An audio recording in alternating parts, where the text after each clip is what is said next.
And now it's day 2. Yes. Wow, that's a different Kratz dance today. But it is opening day still for some teams. Yeah. That was the crab? What do you call that? The Krusty Krab? Yeah, the Krusty Krab. Oh, it's cash. Because we're Cash money season. Soon. It is. Extension season extended into the regular season this time. We're not going to do that. Give me 1 minute first. You know what I want to point out, because we're not going to do a whole segment on it?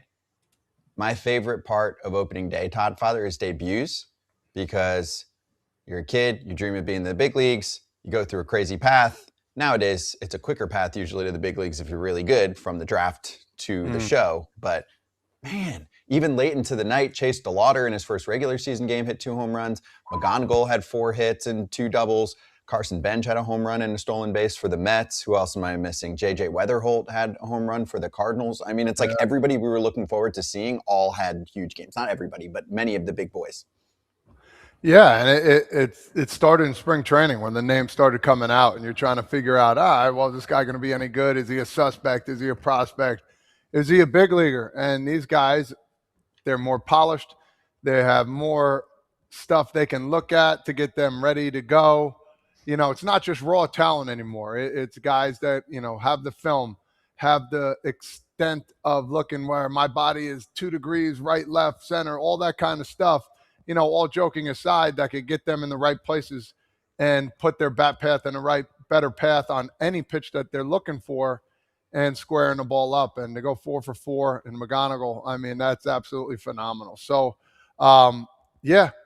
Pretty good start for these young men. And then you look at a veteran guy and Aaron Judge. What the heck? You know, it's like, the world's coming in. So 4 strikeouts for him. So do I think this is going to be the whole rest of the season? No, but I think these kids, they have a bright future, of course.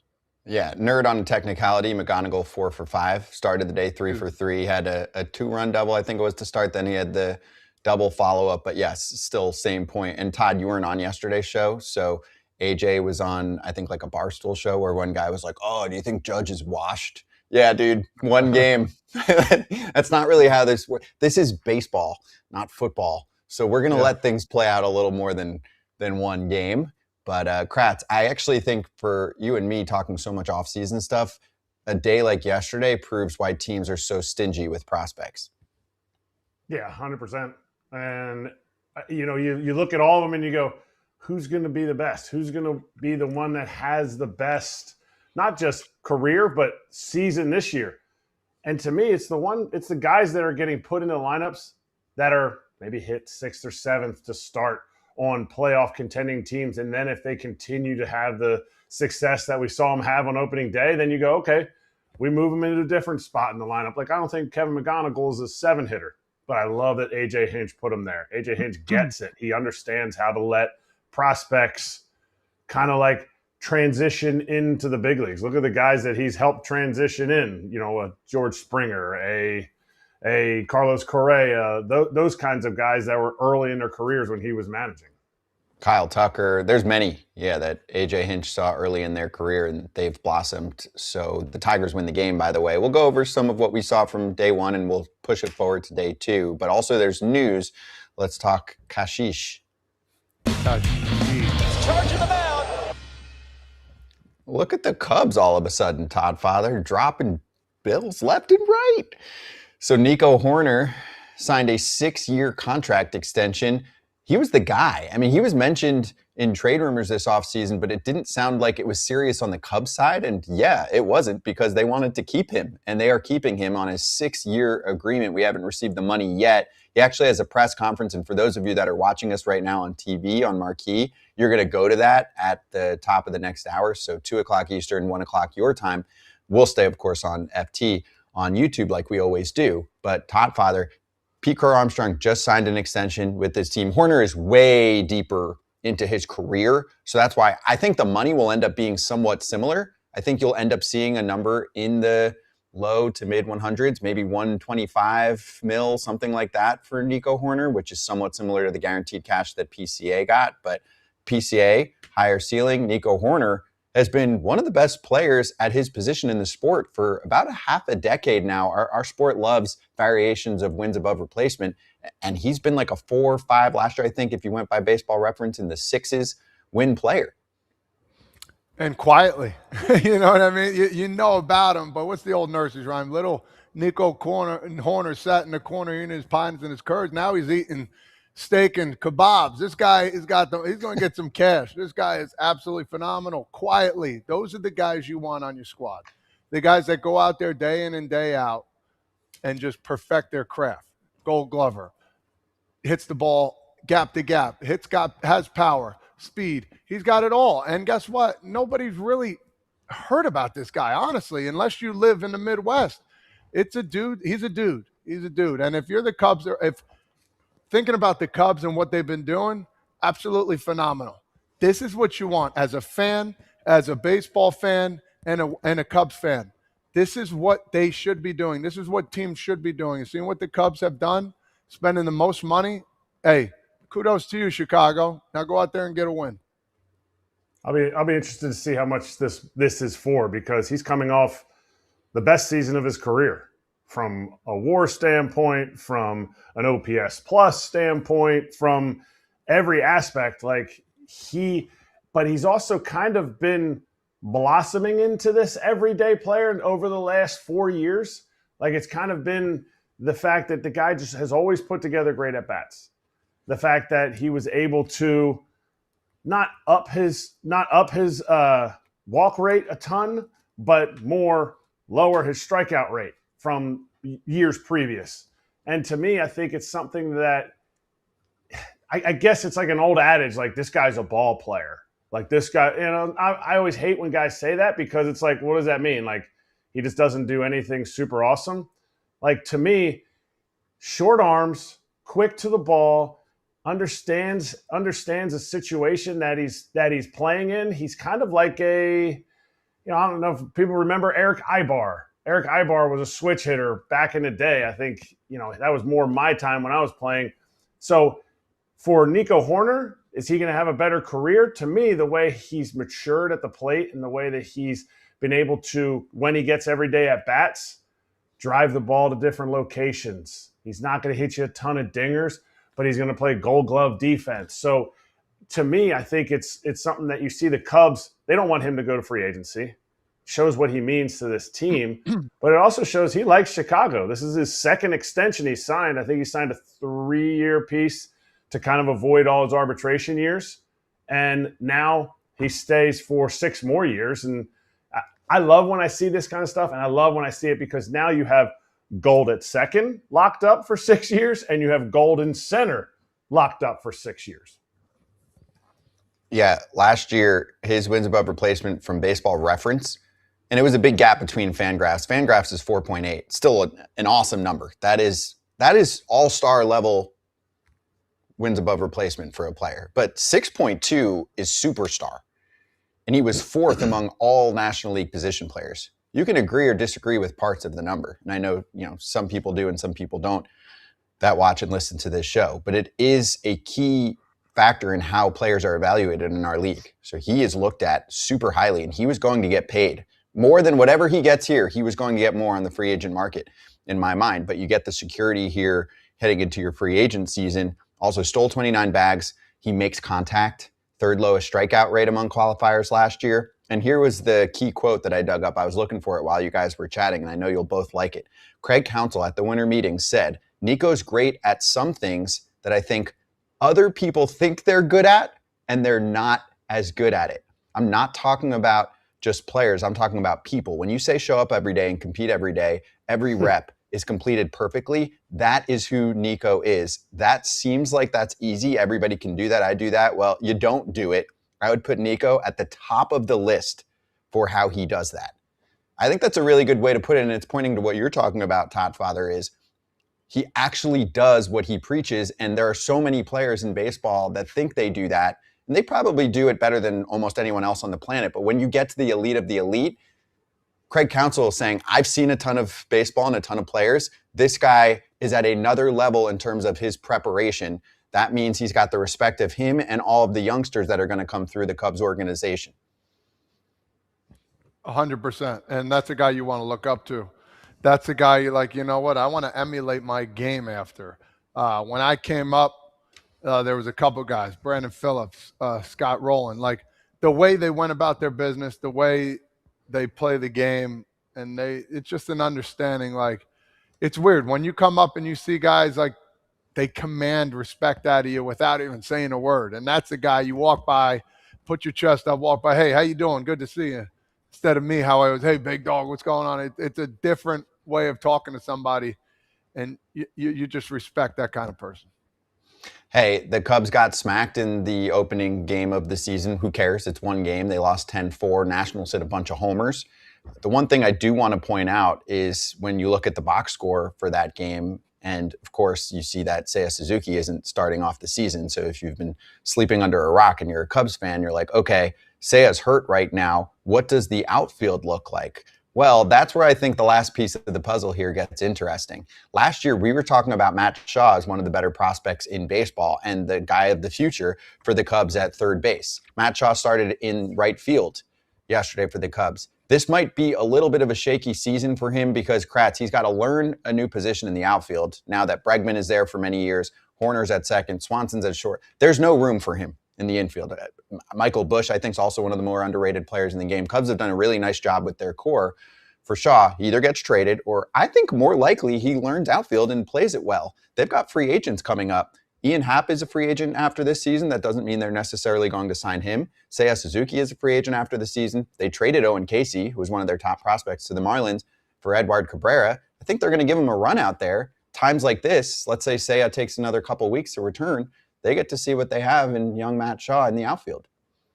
And I think maybe the extension for Nico Hoerner is good for Matt Shaw in the sense, not that because he was really a really good defender at third base, and I think his bat will continue to mature. But there's always that, okay, well, Nico's going to be gone next year, so maybe I'll learn second. While I'm kind of learning outfield, I might be fluctuating between AAA and the big leagues, or I'm going to be that fourth outfielder. Seiya gets hurt, the extension comes out.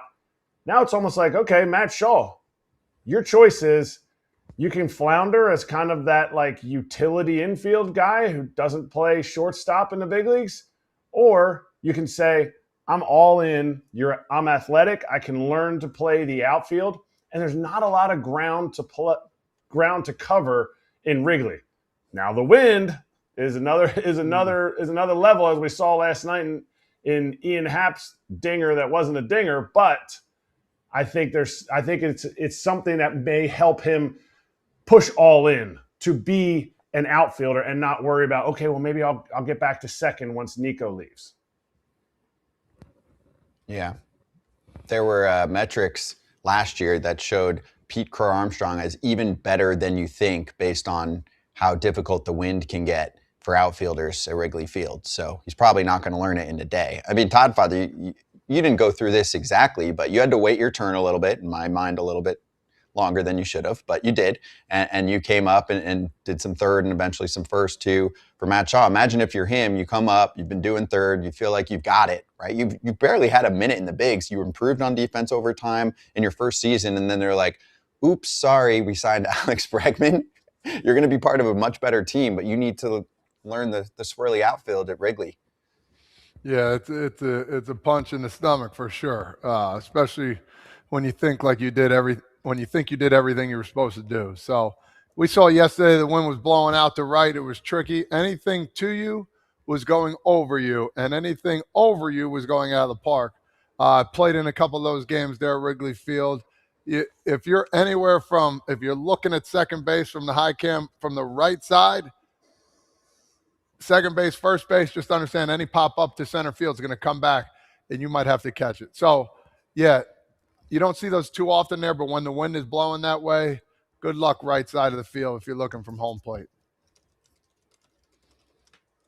Last thing I'd like to say on this, there's a show that you can watch and listen to for more on this team. It's called North Side Territories. Hadev Sharma, Patrick Mooney, working hard today and really this past week covering the Pete Crow-Armstrong extension. Extension week continues. They posted their latest episode an hour ago. It's labeled Extension Week Continues for the Cubs and for Nico Hoerner. So if you want a good 30 minutes on what's going down there and how Hoerner is now here to stay with the Cubbies, then go for it. Enjoy that. For the TV crowd, we'll take a quick break. For the YouTube crowd, you'll get a little bit on our new Twins show.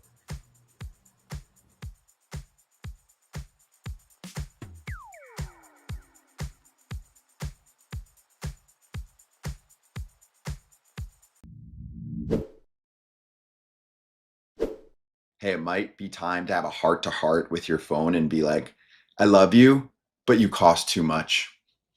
Yeah, I'm not paying this much anymore. That's it. I mean, why would I go more than $15 a month? Mint Mobile can give that to me, and I get all the same coverage. Exactly, and you don't have to deal with the crazy bogus fees or free perks that actually end up costing more. Mint Mobile plans for premium wireless start at just $15 a month. And all plans come with high-speed data and unlimited talk and text delivered on the nation's largest 5G network. If you like your money, Mint Mobile is for you. Shop plans at mintmobile.com/territory. That's mintmobile.com/TERRITORY. Upfront payment of $45 for 3-month 5 gigabyte plan required, equivalent to $15 a month. New customer offer for first 3 months only, then full price plan options available. Taxes and fees extra. See Mint Mobile for details. I'm almost surprised we don't have the "things are fine" meme going on with me in a burning, like there's just definitely, it is not a good time necessarily for the Twins. Target field low payroll attendance last year after that fire sale. Lots of questions. I think I wrote a story today, a season preview, and the lead was, "Welcome to camp. So many things need to go right." And that's where they are right now. It's not saying that the Twins can't have a interesting season, even potentially an above 500 season, but to get there, so many things have to go right. And, the optimist in me wants to think that that can happen. The realist in me sees the projections for wins, Fangraphs, Baseball Prospectus, both at 78 wins for the Twins. BetMGM and Bovada or AG Online, whatever that are, 72.5 wins and 71.5 wins. I think they both expect a trade deadline sell-off where Joe Ryan ends up on another team in July, or actually this year it's early August. It's a challenging time for the Twins. They have the roster is littered with top picks. You look around and there's a lot of first-round picks. There's a lot of guys that haven't really proven that they are consistent major leaguers.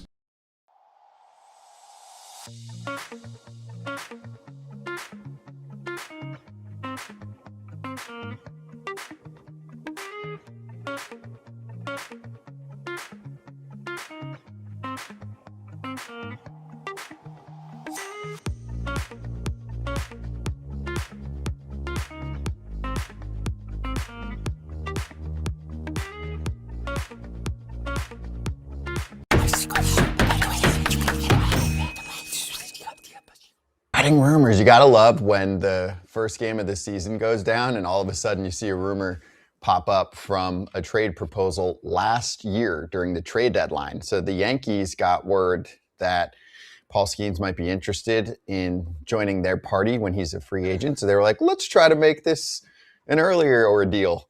They apparently called the Pirates, John Heyman of the Post said, and were willing to throw their top 4 prospects their way, or 4 of their top prospects. We didn't get the exact names, but if you look at some of the top prospects on their list at the time, George Lombard Jr., who could be the shortstop of the future for the Yanks, Spencer Jones, who's been talked about a ton. He's Aaron Judge size and is oozing with potential if he limits the swing and miss. Carlos LaGrange, or however you say it, Todd Father, I'll learn it once he gets to the show, but he stole the show.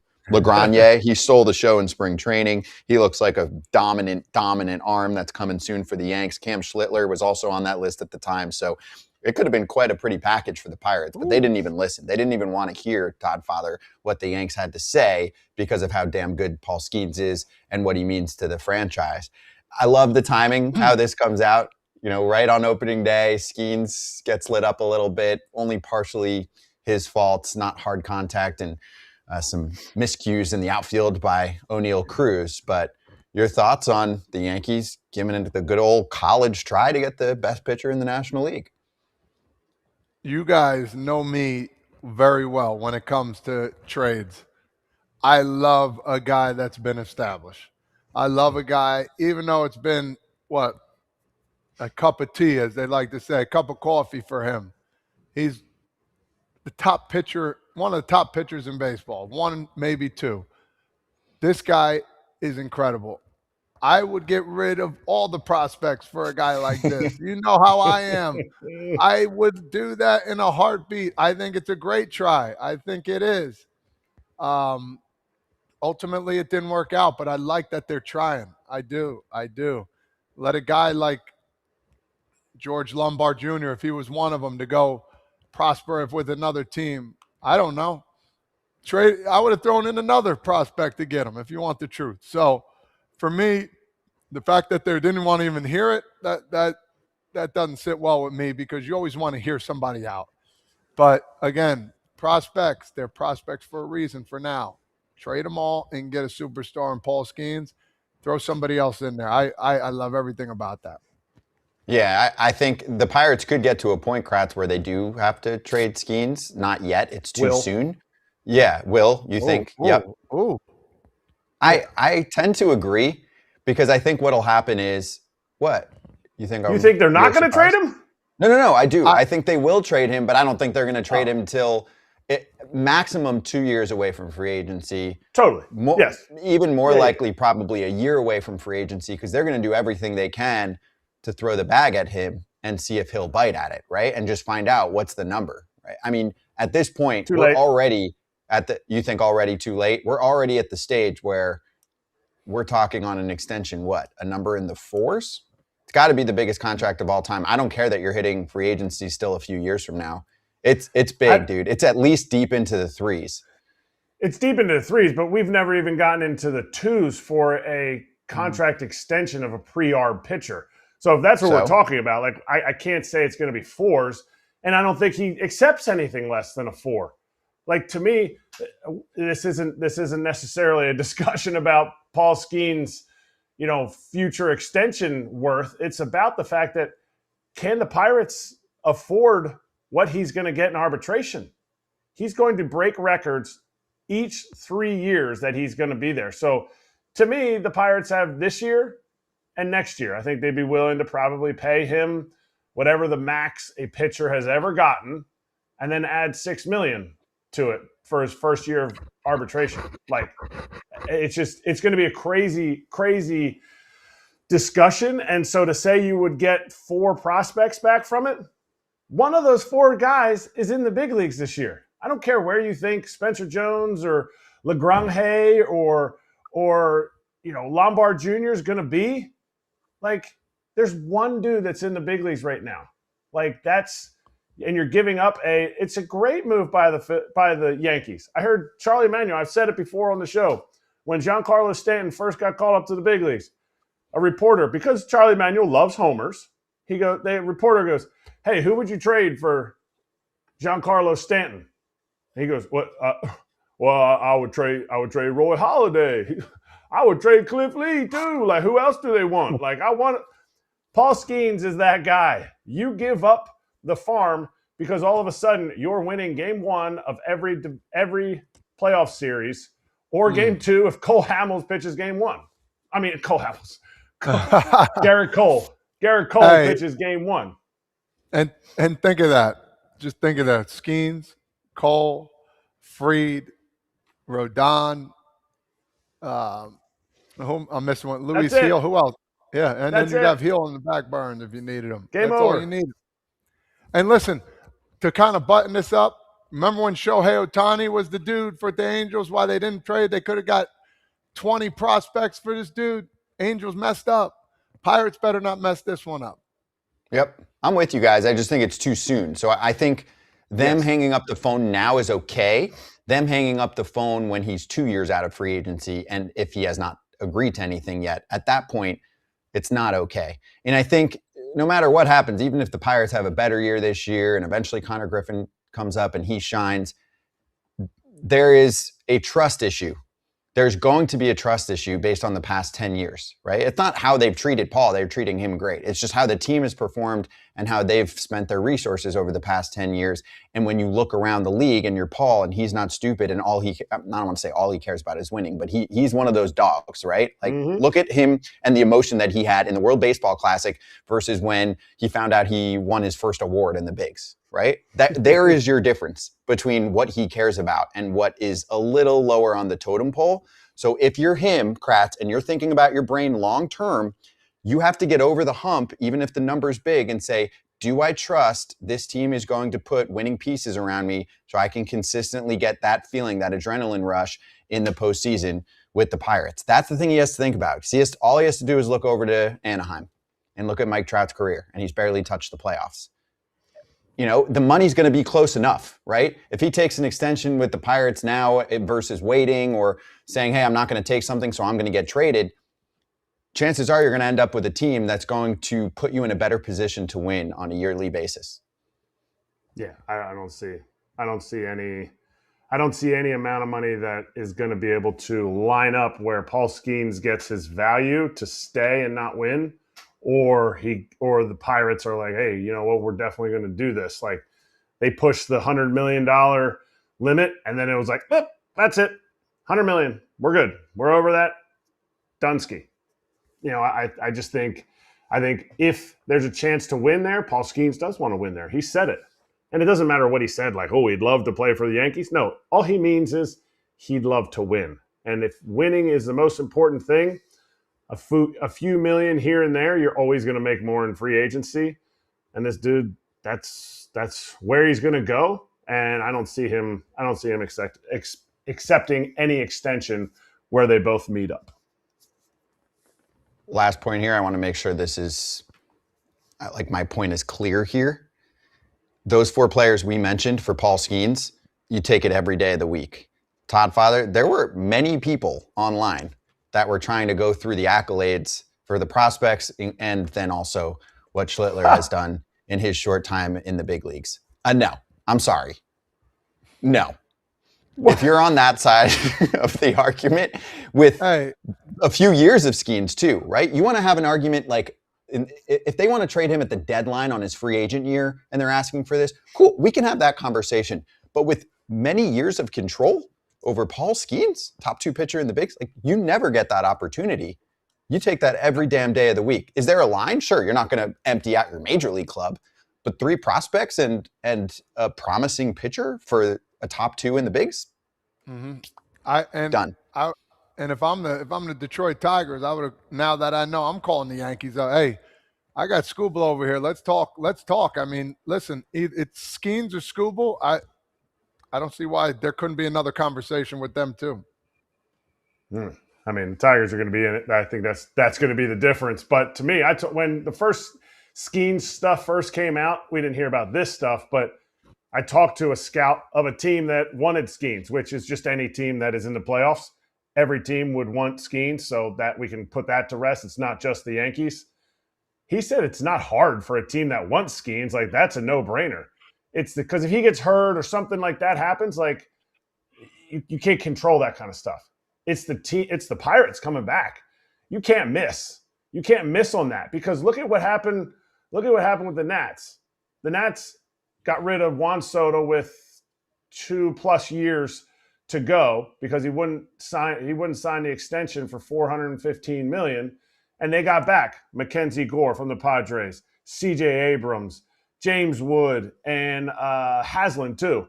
So dudes that are all in the big leagues. There's one guy that's still in the minor leagues, and now the Nats haven't won at all from that. They got 3 prominent big leaguers on their team, and now they flipped Mackenzie Gore over. So you can't miss it because you're not just getting players for that player. You're getting players to make your organization better so that you can ultimately win. So the pressure is on the team that's getting all the prospects back. You can't screw that up. So it's way more work for them. Great points. So if you have thoughts, drop them in the comments. We'll post this clip, of course. And then the next topic to get to on the news front was the Alec Bohm lawsuit against his parents. It is super interesting, and we'll dive into it next on FT.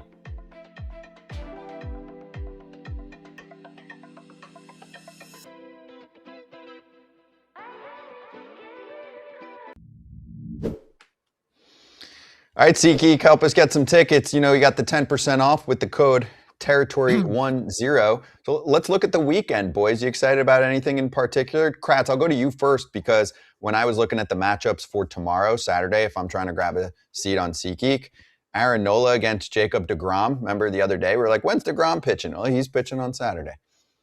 That's okay. That's fine.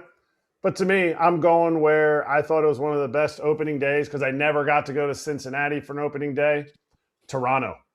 Toronto gets to play the A's, which is kind of a weird team-to-team. I said this earlier, matchup. But I get to see Dylan Cease. I get to see the guy that the Blue Jays were like, what, nobody's moving in the free agency market? We'll just go get the best pitcher that we think's available.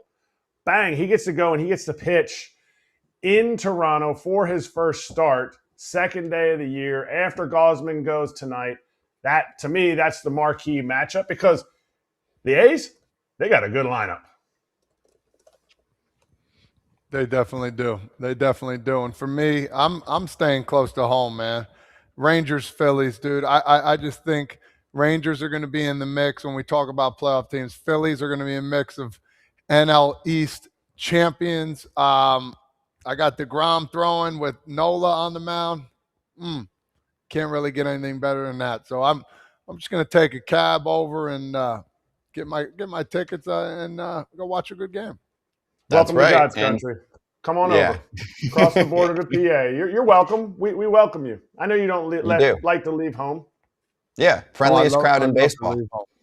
Friendliest crowd in baseball. I think they booed the robot ump for the ABS challenge system last night is what I heard. So, which I tip my cap. I love Philly fans. I mess around with them. But each ticket for SeatGeek is rated on a scale of 1 to 10. So, you're getting a good deal with the green dot. Not as good of a deal with the red dot. With over 35 million downloads, SeatGeek's the #1 rated ticketing app. We've got the code for you, Territory10, 10% off your next set of tickets at SeatGeek. That's 10% off any tickets. It doesn't have to be baseball. With promo code Territory10, make sure you click the link in the description to download the app, and then you have the code automatically added to your account at that point so that you can use it later. Next up, the Alec Bohm story that broke, and then he hit a homer in the game.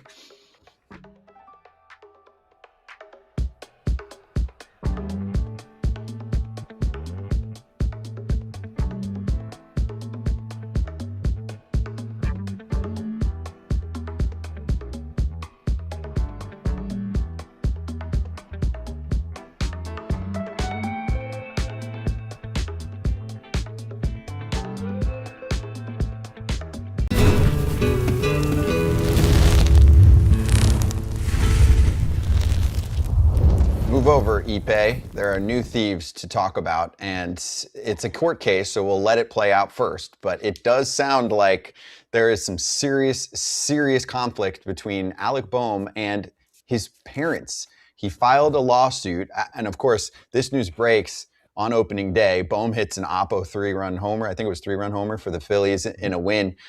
So it clearly didn't affect him on the field. I can only imagine what he's going through off the field. But in the lawsuit, he alleges that his parents defrauded him of millions of dollars. And I highly encourage you to read it. It was first Philly Inquirer to report on it. But it talks about multiple LLCs set up, all kinds of stuff they got him to sign, all alleged in the lawsuit. And then he wants real estate and they're doing weird things with him. I mean, it is everything in the book that you would think looks like a scam. So if it is true, it is horrific. And then when he finally wanted to see the books that his parents were keeping, it sounds like they basically got a lawyer right away and sent him a note like, we're billing you for our time over these past several years to do your finances. So instead of showing them the books, they said, pay us money. It sounds like a damn disaster. And again, the court case has to play out. We're not putting anyone guilty yet, so I'm throwing that out there. But if what is alleged is true, Kratz, it is a nightmare.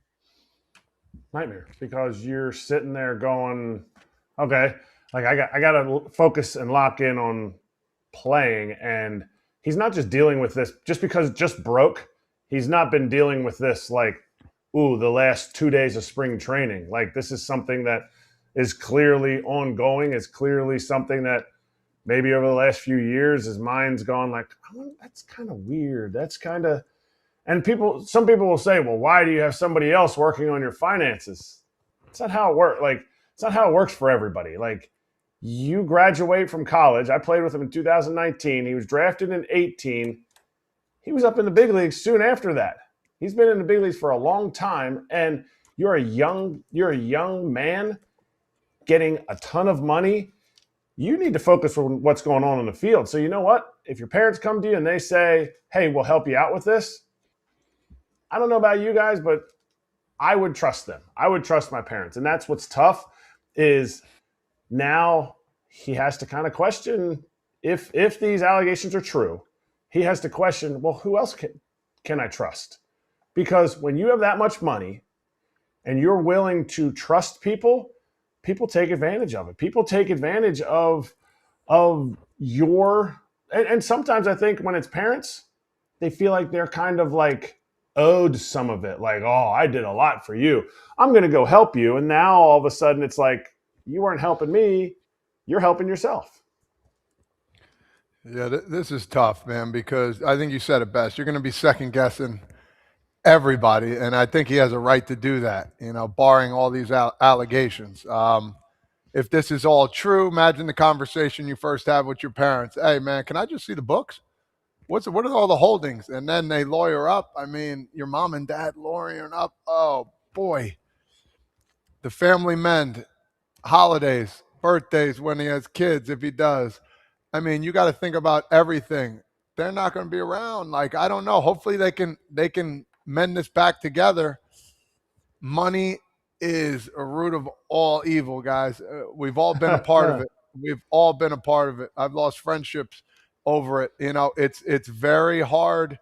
It brings out the worst in people. And, you got to always have a backup plan. You got to always make sure you know where your money is going through.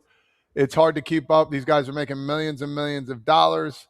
But every day you got to always take 10 minutes out of your day just to look everything up and make sure everything's going well. And happen to be your mom and dad allegedly part of this. Oh, man, this is something, whether you hang out with them again or not, is something that's going to be, hey, how you doing? But in the back of your mind, you're not going to be able to trust anymore if that's the case.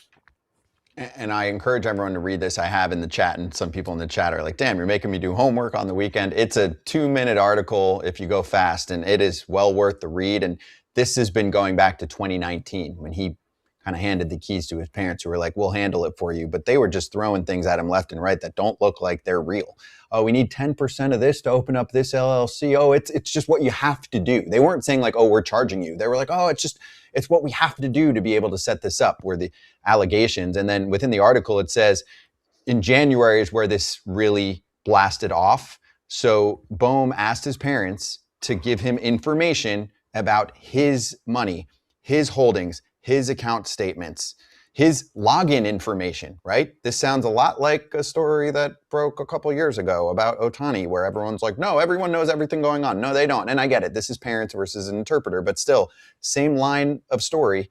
And in the lawsuit, instead of showing their son his login information to his own accounts and what his accounts look like, they immediately grabbed a lawyer who provided minimal information. This is from the article. And then later indicated they were going to bill Bohm for all of the time they spent to administer his affairs at a rate of $50 per hour since 2019. You cannot make this garbage up. I mean, the parents clearly say he is, but we're going to find out what happens in court. And if you read that story, whew. This is just his holdings. This is just like money he's made. When stuff like this happens, rarely are parents or family members going, hey, I'm going to come and see you. We'll see you there. I already got my hotel. No, it's a lot of like, yeah, can you get me a flight? Can you get me tickets? Players can be taken advantage of. I'm not saying the parents did this. I'm just saying that players can be taken advantage of. And for it to be at this scale where they're holding and, quote, helping with his accounts, that just means to me there's more than just the monies that they're moving and manipulating and allegedly taking from him, because it's like, well, hey, congratulations, you made this. Yeah, we'll come too. We'll be there. And it's like, well, who's paying for this? I haven't seen you guys foot the bill yet. And players get taken advantage of, and that can really add up. We had Spencer Arrighetti on. He said first year, he was from Texas, so he's playing in Houston. He spent $20,000 on tickets. He's like, didn't even know it. $1 million watch. Didn't even know it. You know what I think of? Do you guys like the biopics? It's mostly in music where you see the manager take advantage of the client. Of course, this isn't in all cases, but the point is that this happens frequently. And I think for some people, they look at a story like this, like, how did you not know? 2019, Bohm's a kid. You're entering the bigs. I know you got to grow up fast, but there's a lot coming at you. You're playing Major League Baseball games every day. You think your parents are going to help you out. But Elvis, Queen, Elton John, all of those movies have a similar narrative where there was somebody that was taking advantage of them. I want to spin this forward. Todd Father, this is going on for Alec. Opening day of the season, Phillies win. It's a freaking party. Weather looked good. Schwarber, Oppo, Homer. Same with Bohm. Sanchez with his new money pitching well. How does Bohm concentrate? I mean, clearly it didn't affect him for day one, and it's been a thing for, I guess, years now, but really coming to a head now. Can this distract you? Yes. Can it also be your escape for a few hours where maybe he'll play better because it's the only time that he can really just have fun, be a kid, and do his thing for a few hours and not worry about lawsuits? Yeah, I think it's one of those being a professional. You go to the field, maybe it's on your mind, but once the lights come on and they say now batting, your mind just flips. And that's in any sport, really. So I think your mind can go away from you a little bit, maybe on the defensive side, just because you're standing out there. But when you're in the middle of the game, I feel like those 2 hours and 45 minutes of game time is your time to shine. And you want to be a professional baseball player a lot longer than you want to be at home. So he's going to work his butt off to be great. And I think he's got a great opportunity for the Phillies. And I think he's going to have a really good year. Yeah, me too. It's free agent year too, Kratz, right? Massive. You just never want anything off the field to affect on the field. And I know stress fractures are not caused because of stress, but I think stress does inhibit your body from recovering. So I hope he has people around him. I hope he has people that can delve into him. And the only reprieve is at the field. That would suck. I hope he can get this resolved and get people around him so that his mental space is where he needs to be healthy and to be on the field for 162 games. Thoughts on this one, of course, drop them in the comments if you're looking afterward. Otherwise, we're going to swing back with Pete Fairbanks of the Marlins.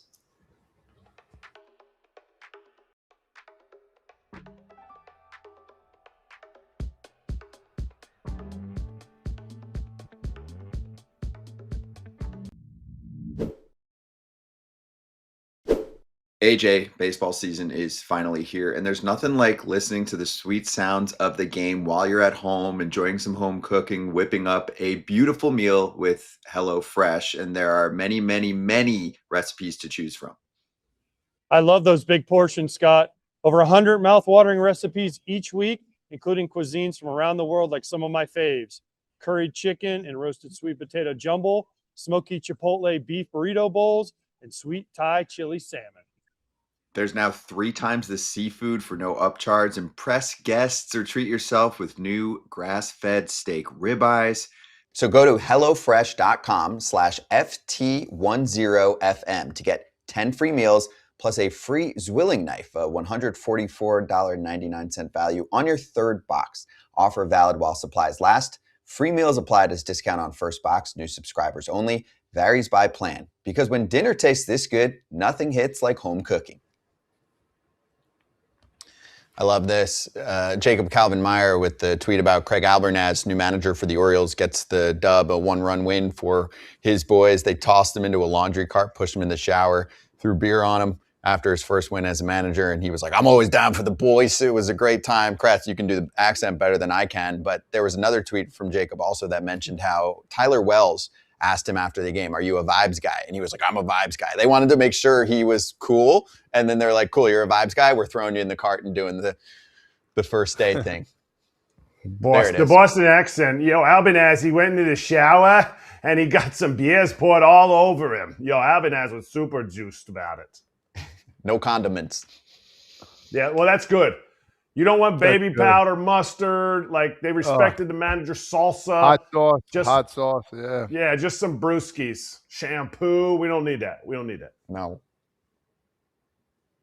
It's a big That's day. fun. Something to be celebrated. It was. Celebrate every cool moment. And for the Orioles, Pete's debut, big applause. I mean, the offense didn't explode, but they did enough. And the two things for me, Todd Father, Trevor Rogers still looks nasty. 7 shutout innings, 88 pitches. And Ryan Helsley shut the door for them, and he looked good. Pitching is the story for the Orioles this year. They didn't have many 2-1 wins last year. Yeah, like I was just going to say, winning the close games, not many runs scored. I mean, listen, you won the game. Pete Alonso got a standing O. He tipped his helmet. I mean, how many times do you see that going to a new team? Pretty incredible. So they'll take that 1-0 win. Yep.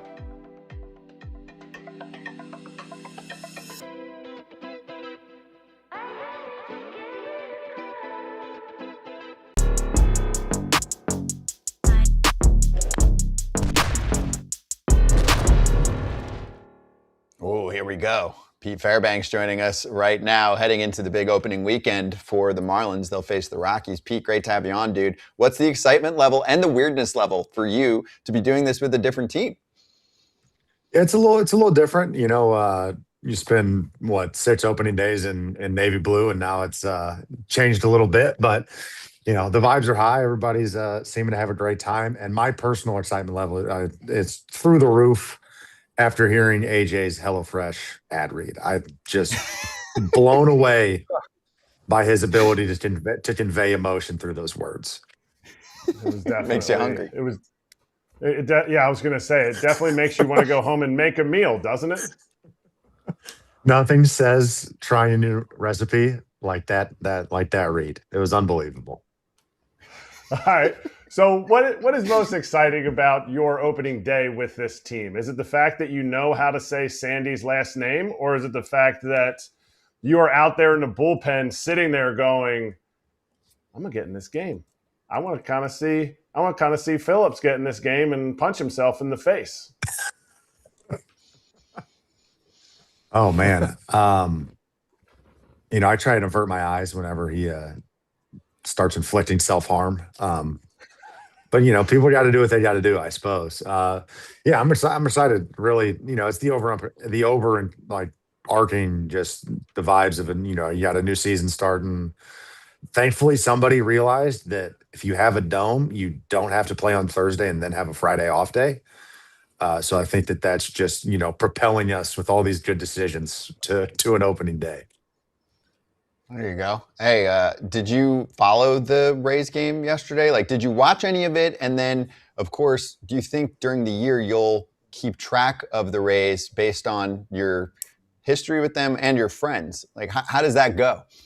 Yeah, I think in general, you track what your buddies are doing. If you play for guys for a while, you know, you're gonna want to see how they're doing. Obviously, Ras made his first opening day start, so felt like I was going to check into that one regardless. But yeah, like if Jay's throwing in out in San Diego, or you got guys throughout the league, whenever like spring starts, you know, stuff like that, you're always checking in, maybe watch an inning or two, see how things are going. I know when I first played, I set goals aside and I would send a letter to my brothers. Is there anything goals-wise that you're expecting out of yourself right now? Is there something that you do before the season starts that nobody would ever expect, or is it just put my glove on, put my socks on the same way and get out there and see what I can do?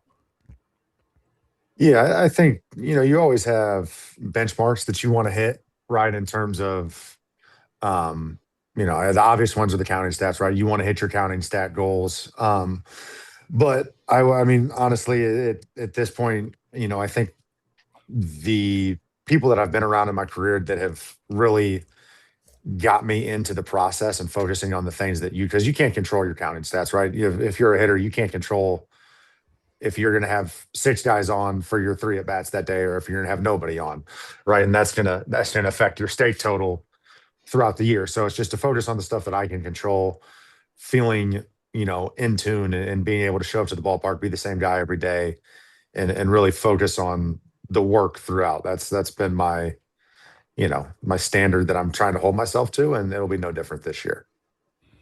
So as a bullpen, have you guys choreographed like your shtick? Have you guys choreographed? You're going to walk out in a line.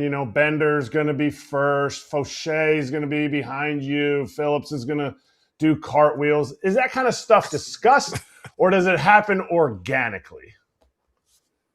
I have not been out in the first in quite a while, and obviously opening day throws a big wrinkle because you got to put every single organizational staff member out on the line and say their name.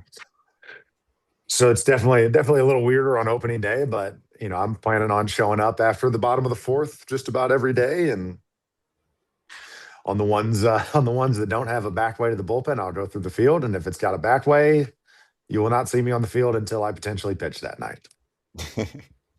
Hey, now that it's here, how excited are you to actually be involved in real regular season games that have the ABS challenge system? And of course, I would also like your take on something that went viral a few days ago, the amount of players who now have stat pages with 1, 2, or even 3 inches off of their prior height. I think it'll be good. And mainly it will be good for the one that I saw to start off whatever spring training name that was, of a absolute box 5 middle heater that got balled. So eliminate those. And the ones that I didn't see a ton of challenges yesterday. Maybe it's because I didn't watch enough baseball. But I think it'll be good, and it's nice to see the deflation. On a personal level, I remember people that I've played basketball with that were like a clear 5'11", and you look at their roster and their roster measurements, and they're 6'2". So it's nice to see that it was no different at the big league level than it was in the suburban South in St. Louis, Missouri. I think that's trash. What else do baseball players lie about? Because I think it's trash if somebody lies about your height. Because you're just, it's like, it's not something you need to lie about. You are what you are. Like, that's it. Like, I can't lie that I have hair. I'm bald. Okay. Your height is your height. So what else do baseball players lie about? I think by far the biggest, is when we get asked how we're feeling and we say good. Probably a little bit of fibbing going on there every day, especially amongst pitchers. We tend to say that we're good when we are in fact far from it. But I'd say that's probably the biggest, is how you feeling? Good. And they watched your catch play and you're throwing it 64 miles an hour to try and get it there at 60 feet, and they're like, this guy's lying through his teeth. Hey, listen, we all got to fib a little bit. I mean, who's going to say that they don't feel good unless you got blood coming from your arm or you got a broken arm? It's like, I'm all right. No. Are you a nap guy before the game? Like, is there anything you do before a game, before you get out there? Not a nap guy. 25-minute guy. 25 minutes. I don't know what it is. I've never been good at napping. I do usually read for 30 minutes pregame. That's my kind of my mental clarity time. Get everything, soothe the edges out, get everything nice and relaxed before I really start trying to lock it in once the game gets going. What are you reading? Right now I'm rereading Dune. I started Messiah again because obviously the big trailer for Dune Part 3 dropped. So I'm ripping through Messiah again, and then I'll probably read some of the spinoffs. Just depends on my level of locked into that as we hit the hype train for the upcoming movie. When you reread a book, because I am not a rereader of books, do you skip over parts that are slow to get to the good parts? Not usually. I am a very fast reader, so there's always a chance that I've missed something in my prior read of it. But I think it's definitely interesting to go back on a reread, regardless of what it is, and just to see what stands out a second time versus what you picked up on more so like the first time. So it's definitely interesting to see, how that works. And then it's also like for the Dune series, it's interesting to go back 6 books where you're first introduced to a couple characters and you kind of, get to see how their plot lines and their storylines unfold. Let's make sure we point out your humble brag. I'm a fast reader. Let's pump the brakes on that. Okay. So are you a there's slow no reader? way of testing that. Yes, I'm a super slow reader. Terrible reader. There's a way to test that. What are you It's not talking about? testable. There's Yes, no it test. is. There's no stat cast. How fast can you read? We sit both of you down in a vacuum in the same kind of scenario, right, at a table, and we say, hey, read 3 chapters, let us know when you're done, and then we'll test you on it. And if you both pass this test, and Pete got the 3 chapters done 5 minutes quicker than you, then he was quicker. It's not going to happen. It's not going to happen. I'm not So sitting down. do you read each individual word, or do you read a sentence, or do you read a paragraph, or do you read a page? If the words aren't bouncing off the page, then I'll read each individual word. If they're bouncing off the page, I just got to skip to the next page and hope I catch up to what was happening. If they're bouncing off the page, then I don't know. You might have used code FOUL for something to get a little get a little extra life. Anyway, sorry, Kratz, infiltrating. No, you're good. You're good. All that to be said, are you juiced about the Mando movie, the new Mandalorian movie coming out? Or is that kind of just on the back burner for you right now because it's opening day and you want to stay locked in? Honestly, I've been basically all of the new Star Wars stuff has not done it for me. Maybe it's, I'm older now. I'm not as locked in. The only thing that I do need to go, I need to see Project Hail Mary still. It was a great book. Hopefully, I've seen that the movie was great and it did a pretty good job, though they missed a couple important plot points. But other than that, that's about all that I'm locked into right now. Okay, there you go. We got a couple more questions for Pete. Oh, wow, this timing worked out perfectly. Pete, we are on TV. You're seeing the whole deal today. We're on TV, bye to the marquee crowd, have fun with the Nico Hoerner press conference. All right, and we continue here. That was good. All right. Well, there's money flying left and right now. Lots of extensions, and there was a TV crowd that had to go do their thing. Okay, a couple more here at the finish line.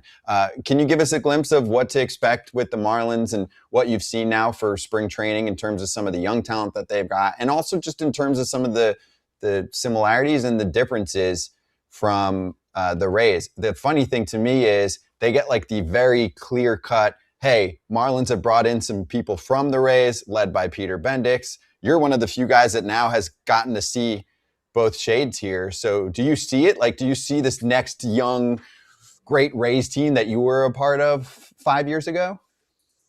Yeah, I mean, the similarities, they're definitely there. And I think that, with a budget constraint and how you have to build out the team and how you can't miss, I can definitely see, the shades of that.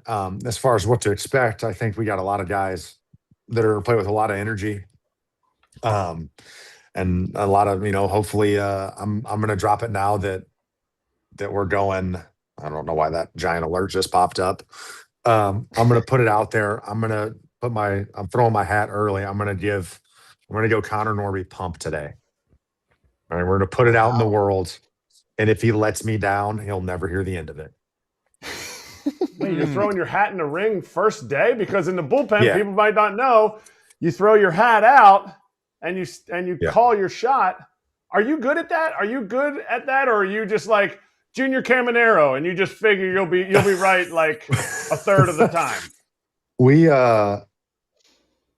went through it. We used to have a little trophy that we would give to whoever had the most recent call. And there was a stretch in which I hit very early, and then we did not successfully call a home run for 2.5 months. So, maybe we were just betting on the wrong horses. But there seems to be people that are good at it, like Edwin Uceta, and there are people who are bad at it, like Garrett Clevenger. It's all just depends on which horse you're backing that day. Okay, that's good. That's good. Last one from me, super rando. You're in Miami. Did you go out and touch the sculpture, the home run? Well, it's not now the home. It's just the Marlin sculpture. Just the Marlin sculpture, yeah. No, thank you for reminding me, though. I got to go out there and see it one of these days. So maybe show up early, go take a selfie with the Marlin statue. Take a selfie and make sure a selfie is just with you in it, because some people call selfies with other people in it. That is not a selfie. That is It's an Ussie. Yeah, it's an Ussie. Yes. Yeah. So, Shout out to that Ussie. posh kid. Shout out to that posh kid from Ted Lasso. Hey, you're a gem. Great to catch up with you before the big weekend. Have fun with it, dude. We'll be watching. We'll catch you soon. Appreciate it, guys. Thank you. Thank you. That's Pete Fairbanks. You can see him and the Marlins taking on the Rockies this weekend. We'll swing back for Pete Fairbanks' favorite, a quickie shout-out ad, and then we'll talk Mike Trout, we'll talk Tanner Bibee, and we'll then talk to Jonathan Papelbon. Him.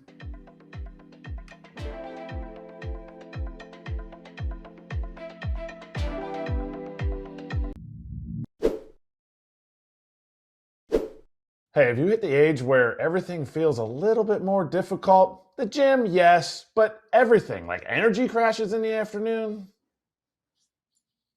You know, you might have been reading about low T and you see your doctor about it, and they want to give you basically shots every week for the rest of your life. Oh, cool. That sounds fun. And then you dig deeper and you realize what you're signing up for, and it's $3,000 a year to shut down your body's natural production forever. That is brutal. Mars Men gives you the same benefits of optimized testosterone, energy, strength, focus, without shutting your body down. No synthetics, no needles, no dependencies. It's like hitting the reset button on your hormone factory instead of shutting it down. For a limited time, our listeners get 50% off for life, plus free shipping and 3 free gifts at mengotomars.com. That's mengotomars.com for 50% off and 3 free gifts when you check out. After you purchase, they're going to ask you where you heard about them. Please support our show and tell them we sent you. Hey, we're back, and Mike Trout says, I'm back. The quote post-game, I felt like myself again out there, being in center and stealing bags. It was a fun win. Trout had a day. They kept walking him, and then when they didn't, he made them pay. Todd Father. We've seen this. Was it last year or the year before where he got off to a banger start and he was running and doing the whole deal? I'm not doubting that part. And I'm actually on the other side here where Todd Father, people be like, oh, Trout's washed. I'm like, nah, he's just injury prone and the body's breaking down. When he plays, he's still a star. Oh, I agree 100%. 3 walks, a monster home run to basically win the game, to get him up 1-0 in the 7th inning. He looks good.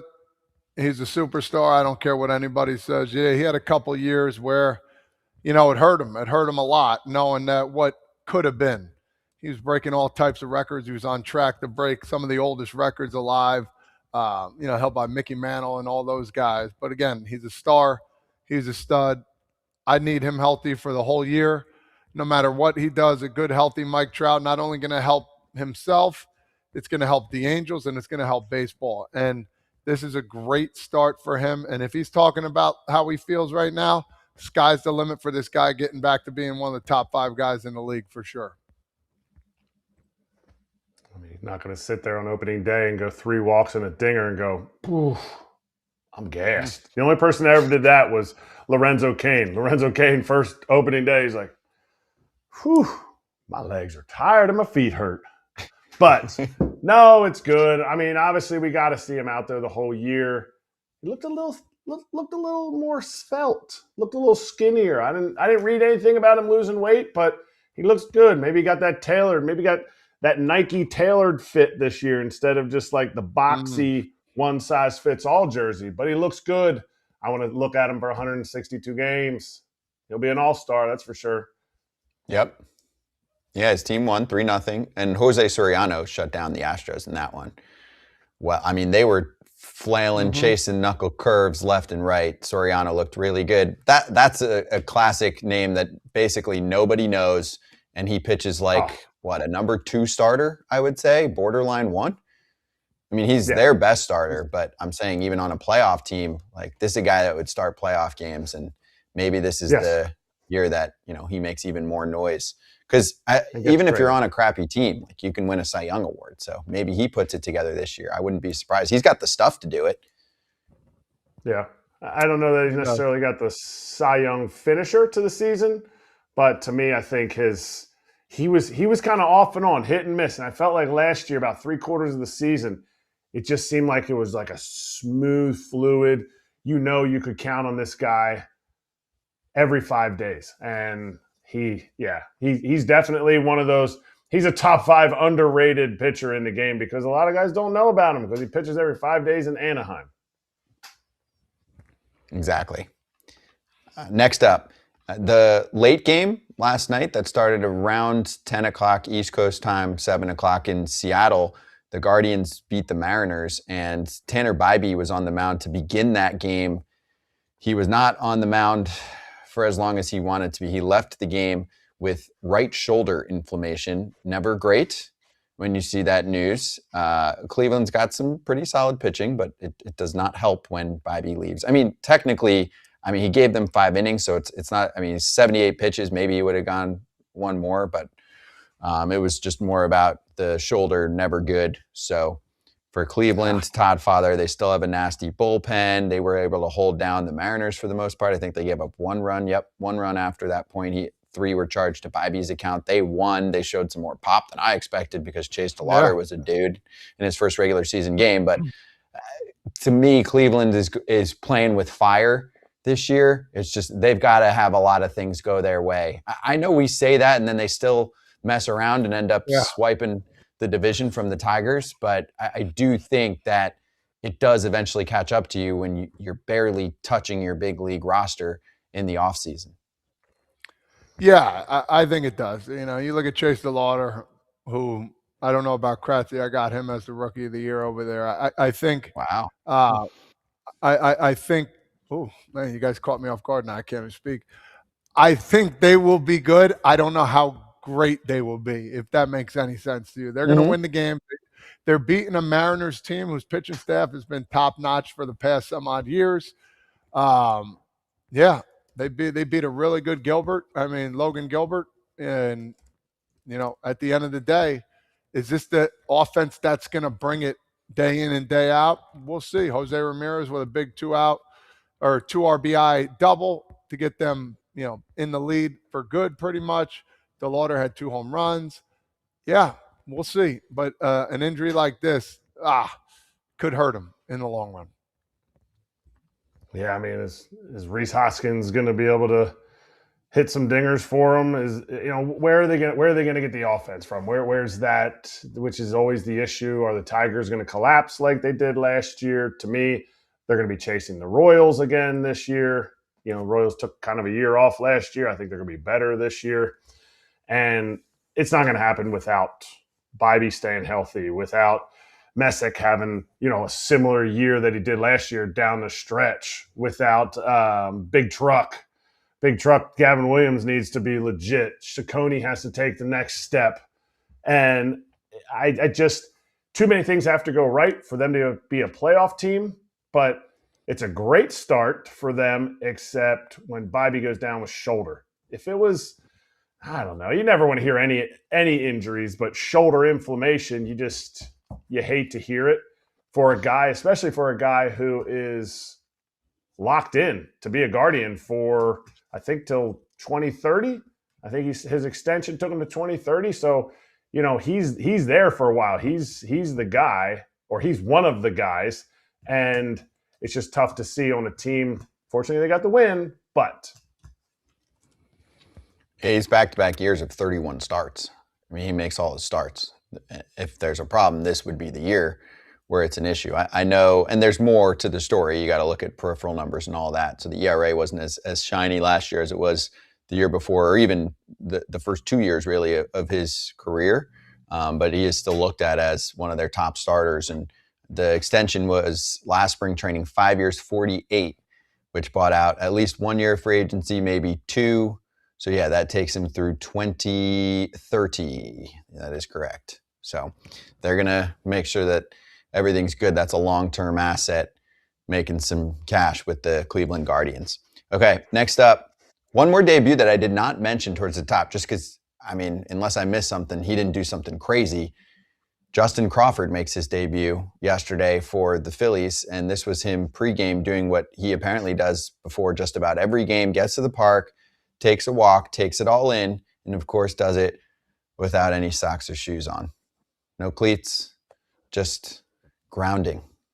So this was Sam Jelinek tweeting, fun fact, it's not just a one-off stroll for his debut. He did this every day in Lehigh Valley where he played there, typically right when he arrived to the park, like clockwork, headphones, barefoot, warning track and back, very meticulous with his routine. Did you do that, Todd? Grounding. It's called grounding yourself. I remember Noah Syndergaard used to do that in Colorado, I guess because the high elevations and I don't know. They say it's really good for you. So, yeah, man, listen, if you got a routine, stick with it. I don't care if you're the young buck or you're the old veteran. If that's what he wants to do to get going, keeps getting knocks and helping his team win, I might jump in and do it with him too. Yeah, you get some. I would do it. Get a knock. I mean, it's a thing. Like, I love that a rookie feels comfortable enough in the clubhouse to be able to do that. Now, it's nothing as crazy as like what Tristan Casas was doing, and sometimes that kind of stuff borders on the line of distraction, but routines are so important. I couldn't imagine going to your first big league game and having to play a different position than you played in the minor leagues because you don't have a routine. And so his routine was he comes to the ballpark, he does grounding, or he walks around on that nice green painted grass, because I'm up here in Philly and there ain't no green grass right now because that John's been frozen under some snow for the whole year. But he's walking around on it just like he did in Lehigh. So then his day starts just like it did in Lehigh. Now he goes out and he's facing a pitcher on the mound that's going to throw a baseball over the plate just like he did in Lehigh. If you make it bigger than it is, if you make it bigger and you're like, oh my gosh, we're facing Jacob deGrom in the second game. We faced Nathan Eovaldi. That dude's got unbelievable stuff. You're cooked. You're cooked because you're building it up to be more than it really is. The grounds crew anywhere in baseball is exceptional. They're the best in the world, so you get to enjoy that on the grass. I like it. You get some of the freshest, most perfectly manicured grass, and you get to walk on it with your bare feet. I would do that every day. The grass is tremendous. I loved big league grass. You lay in it, you rub your hand across it. I know what you're going to say. How do you walk across the warning track with bare feet? I'd be getting them stones. I'd be like, and then you get to the grass and you're wiping the dirt off, and then you're like, I got to get off the grass back into the. Maybe he's got his sandals across the track, parks his sandals on the grass, and then we go to business. You know, one field that you wouldn't do it on, if you can take a guess. Anybody? I can't. Turf? I can't think of it. Tampa. Tampa, there's one field. I'd do it on turf. I wouldn't hate it. They got new turf this year too, so it's fluffy like Scott's hair. That new turf, it's not matted down. It's fluffy. I would walk on my hair. I would walk on your hair. Yeah, I'd walk. Thank you. A couple things before we get to Pap while we wait for him to call us from games yesterday, just to finish up recapping. The Miz shut down the White Sox. AJ was here with me yesterday. We were watching that game, 14-2. The Brewers look good. The White Sox obviously are not going to be great, but there were higher expectations for them. It is one game. Shane Smith did not pitch well. But that was my big thing, Todd Father, was, there's a lot that you can overreact to in the first game of the season, but I did want to see Miz control, swing and miss, the whole deal. 5 innings, a run, 11 strikeouts against an offense that was pretty good the last few months of the year, the White Sox last year. And Murakami eventually got a homer, not off Miz, but later in the game in the 9th, that was a bomb. But if the Miz can pitch like that, that's what the Brewers need, right? They lost Freddie. Hopefully Woodruff stays healthy this season. Who did they already? Well, Churio's hurt. That's on the position player side. But you need a guy like this who could be one of the top arms in the league to put consistency together in his first full season here coming up. And all of a sudden it changes the narrative for the Brewers, and actually doesn't change the narrative. It would put them in the same place where they always are, which is in the playoff mix. Yeah, Kratz, 11 Ks, 3 walks, gave up. When you saw the game, they gave up the first inning the first at bat homer, and I was like, oh no, here we go. Absolute missile to left center, and then got the next strikeout, and he kind of simmered down after that. So, solo home runs aren't going to beat you, but the first batter giving it up, you're like, oh, man, what a start to the year. But he came into his own and threw really, really well. What a presence. What a presence him on the mound, man. Just the height, the length. When he finishes, he's like 45 feet from home plate. So if this is where he's going, this is where he has to be, really, really good things for Milwaukee. Yeah, I mean, I don't hate their rotation. I think their rotation can do a lot of great things. When you talk about Big Woo, you talk about Sproat, you talk about what could Kyle Harrison do. If there's a place that's not turned guys' careers around, but really gotten them closer to their ceiling, it's Milwaukee. But also, you've sat there and you've had the last few years. You've had Big Woo, you've had Freddie P, you've had Corbin Burns. Guys that had high ceilings, but had they been somewhere else, they would have done the same thing. To me, it's about health for this team. If you look at the fact that, Robert Gasser's on the DL, Logan Henderson's on the DL, the fact that IL. The fact that DL Hall, a guy that they had expected when he came over in the Corbin Burns trade to kind of be one of those reclamation projects. Well, now he's in the bullpen currently. Could he be a starter again? He needs to stay healthy. They need to stay healthy for them to do what they've done. But then again, I sit there and I go, they've had injuries every year. They've lost aces. They've lost closers or gotten rid of them, not lost them, gotten rid of them. And all of a sudden, there they are in the playoffs again. So what it is that the Brewers do, they just figure out how to win. But is this bad because they won 14-2 on opening day and they got mollywopped last year on opening day in the whole opening series by the illegal torpedo bats? So is this the opposite reaction? We'll wait and see. Yes. Do not overreact one way or another. Not just on opening day, but opening weekend when everyone thought the Brewers were going to be a disaster. The Yankees were going to be the best team ever with these crazy bats that still exist in against the the big leagues. rules. Illegal. But they're not, and people use them, and it's fine. And nothing really changed in terms of offensive numbers. Last thing for me, Pap's good, then never mind. We'll get to it later. Jonathan Papelbon joining us right now on FT.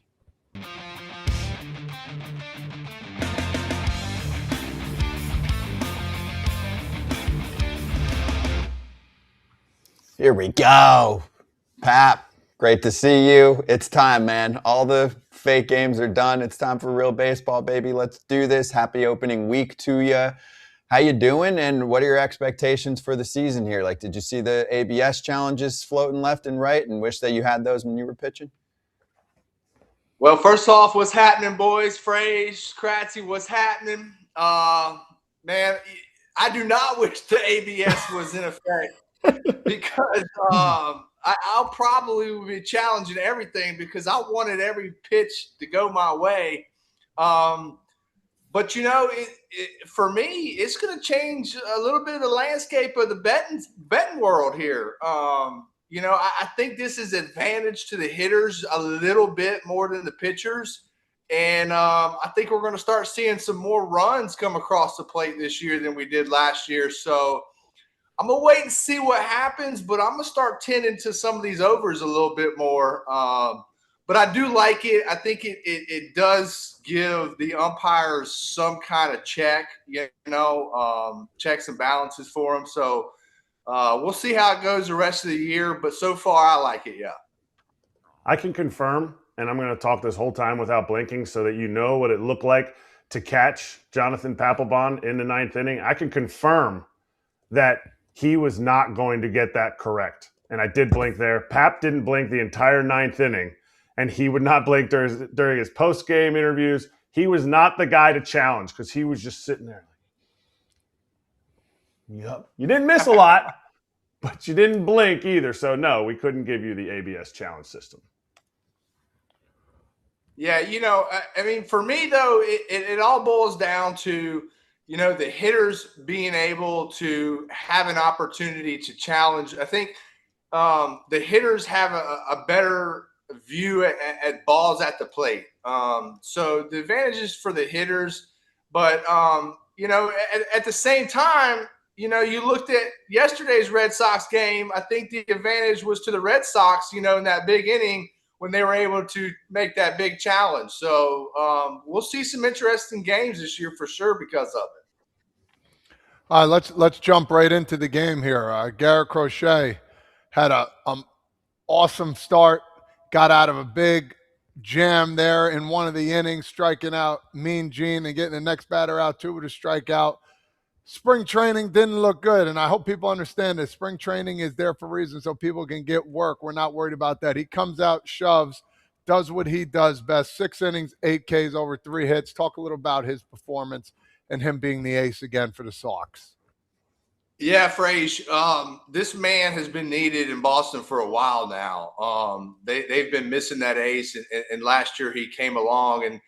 And there's a difference between a bona fide ace and someone that's trying to be an ace. This guy's a bona fide ace. I think the biggest thing that I saw yesterday from his performance was he was able to get out of some big jams.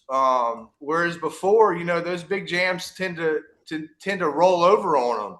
And, for me, I love seeing that. I love seeing him be able to get out of the jams.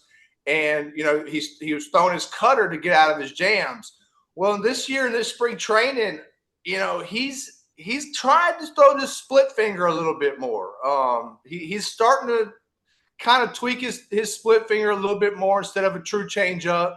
Now, I'm not sure exactly how he's throwing it, but I'll find out come opening day in Boston. I'm going to find out how he's throwing it because I threw my split as a true 2-seam split. But I think that if Erik Kratz can add a split finger or some sort of a split to his repertoire, it's going to take him to the moon, man. Everything he throws is hard, right? And I think when a hitter gets in the box, they can put it into one gear and kind of think, okay, I'm going to see everything hard. But when a hitter has to sit there and say, oh, wait, I have to change gears for a 10-mile-an-hour pitch or difference between a 10-mile-an-hour pitch, that makes it a lot harder. So I'm looking for him to dominate this year. I should have taken him for my Cy Young candidate this year for the FT bets for within the company, but I didn't. I took Paul Skenes instead, so that's not looking too good so far. But I'm really excited to watch this guy dominate this year. Well, you can take Paul Skenes and Kratz. I took Paul Skenes and Kratz because you had the NL and AL. So you clearly went. Yeah.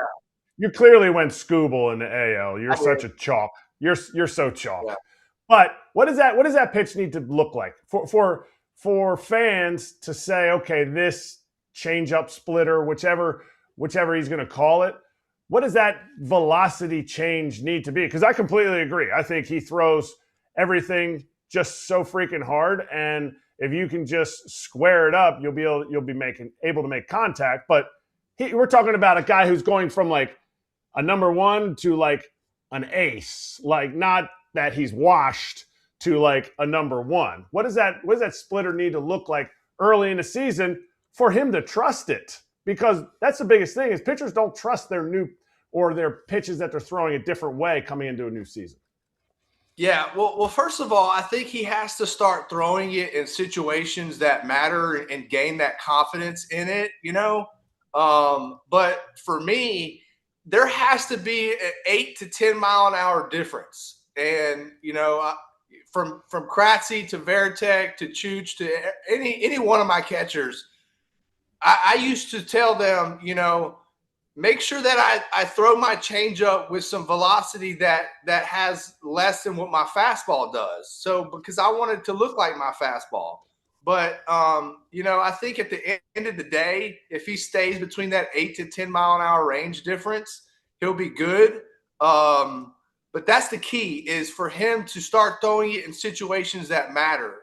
And the catchers sometimes are going to have to make him throw it in situations where, the catcher may know it's the right pitch to throw there, but he may not have confidence in it. But let's build the confidence in it and make him throw it in situations where it matters and he can gain more confidence in that pitch. And I think that if he does that, shoot, man, by All-Star break, he should be cooking. Let's talk about some hitters here. Roman Anthony came up absolutely clutch, 3 for 4 yesterday. This is a name I feel like we're going to be talking about for a long time. Go over his day and what you expect to see from him this year. Well, I think number one is you look at this kid, and he's not a rookie anymore. He is a proven veteran and goes about his business like a veteran. I think that the WBC for him was a huge step forward, facing all the great pitching that he saw in the WBC, and had a phenomenal WBC at that. But, we talk a lot in Boston about his plate discipline, and that's going to have to continue. I think he's one of the best guys in our lineup that has plate discipline. And for me as a pitcher, whenever I saw a hitter that had great plate discipline, I always knew that I had my work cut out for me, and meaning that I had to come with my best game in order to beat him. So I think that has to continue. But secondly, this is a man-child. This dude is ripped up. He's shredded. He's not no Aroldis Chapman, but he's a man-child. And I think that, with him producing more home runs this year, I looked at him to be close to 50 home runs this year. Yeah, I said it, 50 home runs. This kid can really put them out of the ballpark, and especially with a short porch in Fenway Park and right field, I think he can do it. And, he's going to be hitting leadoff, so we're going to see a lot of leadoff home runs from him this year, I think. I'll take the under. Considering that Jonathan Papelbon picked Cedar Rafaela last year to be the MVP of the league. So I'll take the under, but thank you for that easy under that I just got. Should he be the leadoff? Kratz, that's a great point. I would rather see somebody else at leadoff, even in the 2 or 3 spot. I like him. But I think that's something that, Alex Cora and these managers today are all going towards, is putting their best hitter number one, in the lineup, and hoping that they can roll that lineup over that one extra time so that in the 9th inning you can get him back up. You see Shohei Ohtani batting first, and you're like, well, should he be a 3 or 4 hole hitter? But that's what the managers are doing these times of the year. And so, I like it a little bit, but I'd like to see him in a more run producing spot in the lineup. Yeah, and I get it. You only hit leadoff once, and Kyle Schwarber hit leadoff, and I feel like everybody's trying to make it their own shtick. I'm going to go to a guy that didn't even start yesterday, but was in on a lot of the action. Fortunately, he didn't fall going around third base on that one play. Marcelo Meyer. Is Marcelo Meyer going to be an everyday guy after May? Because clearly the lefty's on the mound and Andrew Abbott, we're going to go ahead and start Isaiah Kiner-Falefa. You didn't bring him in to sit the bench against lefties. Will they let Meyer play every day by the end of the month of May? By the end of the month of May. That's a tough one for me, Kratz. I'm going to go with yes, just simply because I think that they're going to eventually hand this kid the torch. And what I mean by that is they're going to want to see what he can do every day. And Isaiah Kiner-Falefa is going to start into a role-playing position and come off the bench. The biggest difference between him and Roman Anthony is Marcelo Meyer doesn't have the plate discipline that Roman Anthony does. And that's the reason why Roman Anthony is where he is. And so for me, I think swinging at bad pitches and some plate discipline for Marcelo Meyer will be key, and in order to see if he can take over that everyday role, because I think he has the ability to take that role over every day. It's just that let's clean some few things up here, like swinging at bad pitches and a little bit more plate discipline. And I believe that the job is his, and I believe that he can handle it. I just think that this is the last part of his growth in order to become an everyday starter and an everyday big leaguer. All right, I got one more question about the lineup. If we put that graphic up of their lineup, projected lineup for the year, Are they a little short? In your opinion, are they a little short? I get it. They won opening day, but is that lineup short for you for an entire 162 games? Well, you were just talking earlier, Kratz, about staying healthy. I think it's a lineup that has to stay healthy in order to succeed, because what they have behind them is not very much. And as you get down towards the bottom of the lineup, yeah, you're looking at Marcelo Meyer and Rafael and Narvaez. But to me, I'm not worried about Narvaez. He's a catcher that can do it behind the plate and control the game and control the staff. So I'm not necessarily worried about him hitting. I need Cedon to finally step up, and I need him to be able to start putting the ball out of the park, because I know that he can, and being able to stop getting himself in situations where every time you look up, it seems like he's either 0-2 or 1-2. It's just the young Cedon that we've seen so much, and this needs to be the improvement in his game.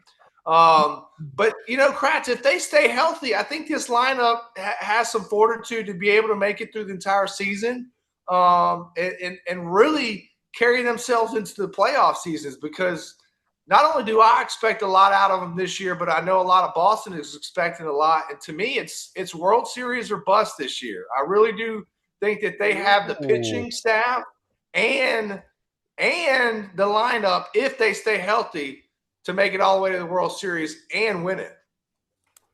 Wow. If they get there, they can do it. There's a chance they don't even get there. I mean, we'll see, just because of how good the AL East is. That's how crazy the division is and how competitive it is, right? You're going to have a team, we talked about it yesterday, out of the Yankees, Blue Jays, Orioles, and Red Sox that doesn't make the postseason.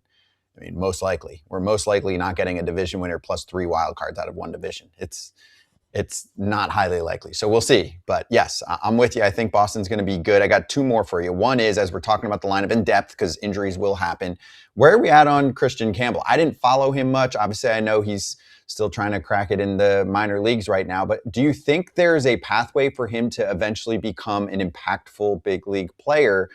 They signed him. I think it's $60 million is the overall guaranteed money. And is this going to turn into a Scott Kingery situation, or do we have to be very patient with a guy who kind of took a burst with some analytics helping him in his swing, and then all of a sudden he's up in the bigs, life came at him fast, and now he's learning all kinds of different positioning? What do you got on him? Scotty, that's a great point, man. I think that you said it best.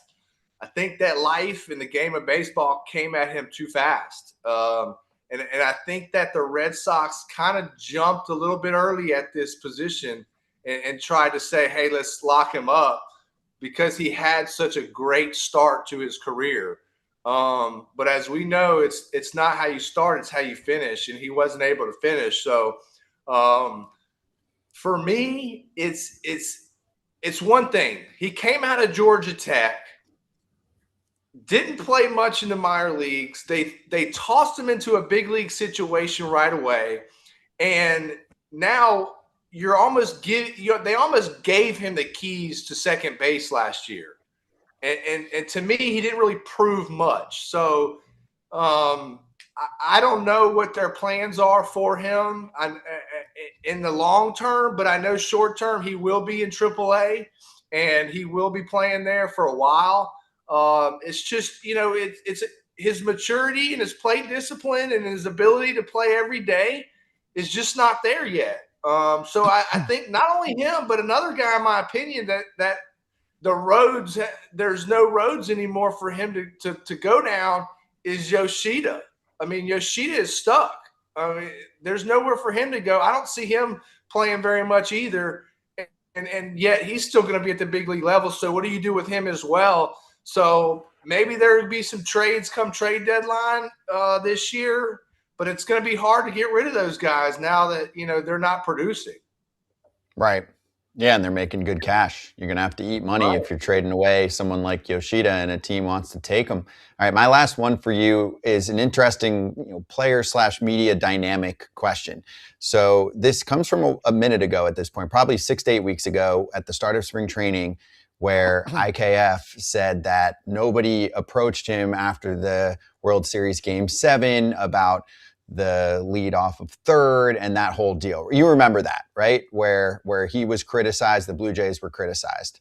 So spin it forward. Our show has had over 800 player appearances. We ask people, we get no's sometimes, and we respectfully say, okay, when we did Red Sox spring training, we got to his team and his people, and we got a hard no. So my question to you is, when a guy is kind of calling out the media for not giving him a platform, but then we try and ask him, and maybe it wasn't the right timing, what are we supposed to do as media members, right? So like, I felt like my group got called out for not approaching someone. And also, like, in today's world, you know this, you could get your story out in 5 minutes via article, via going on a show, whatever. So I don't know the guy well, and I'm not calling him out. I'm more just asking, like, to defend the media side. What are we supposed to do when someone says, oh, well, no one got my side of the story, and then we ask, and I think others did too, and then you get a no? Yeah, listen, in today's world, I think you said it best. If you have a problem, or you want to get a story out, or you want to get your side of the story out, it's not that hard. And then when someone approaches you to get it out and make it that much easier, and you still want to blame them, I've got a problem with that. So to me, if this continues and he wants to have problems with the media, especially in Boston, this ain't going to fly, brother. This ain't going to fly, because you will get chewed up and spit out like none other. And so to me, the best thing for him to do is just shut up and produce, right? Just shut up and produce. And then whenever you want to get something out, then you have all the opportunity and all the media in the world in Boston to do that with, then do it. But to me, IKF, man, you got to shut up and produce right now. Nobody cares about anything else, buddy. Well, I cared, but he wouldn't come on and talk to us, and we were like, let's share the story. That's why. I'm with you. You can't play it both ways. That was my point. I'm like, if you're going to cry, oh, no one's giving me the platform, then you're there. And like you said, now you're in Boston. So if you want to get anything out at any point ever, you're going to have an opportunity. They are begging to talk to players and get access. So well said. All right, let's get to Leo.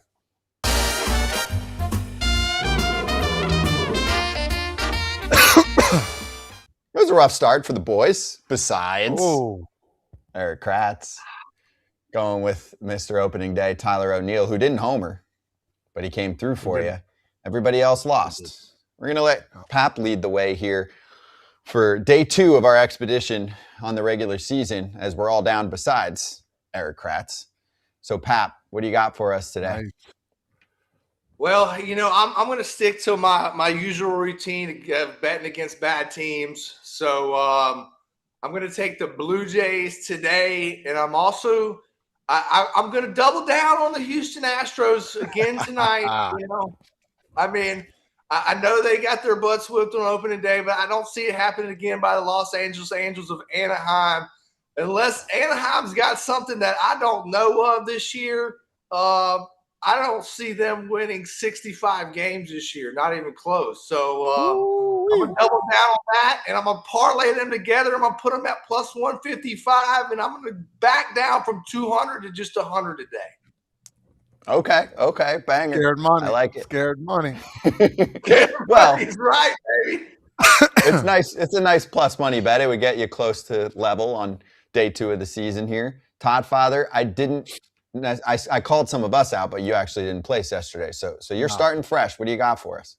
Starting fresh, looking to do what I did the past 2 years, and that's just win and be on top as usual. Exciting time of the year for me because I look deep into this. So for me, I'm riding the wave. Kratzy, you know what happens when I ride the wave. Big things happen. I'm going Dodgers -1 and a hook again at -115, and I bet big bucks. I'm not scared like some people on this show. I'm going 460 to win 400. Let's go Dodgers to win big again today. Yeah, I mean, Pap, I know why the Angels beat you. And this is, these two together are just, they're bad news, because Pap's like, 460? I can put 460 down? I'm going to do that. Todd's not afraid. That Jersey money isn't scared. Down south money gets a little bit more scared. But that's okay, Pat. We still like you. And the reason that the Angels won is because Kurt Suzuki is 3 for 9 off of you. He's hitting .333 in his career, Pat. So he owns you. Baby. And that's why he brought it to beat the Astros. But I'm going easy. I'm also picking on a bad team. The Rockies may win less than the Angels. So I'm going the run line with Sandy Alcantara on the mound for the Miami Marlins. I'm going to run line at plus 120. Ooh. Boom.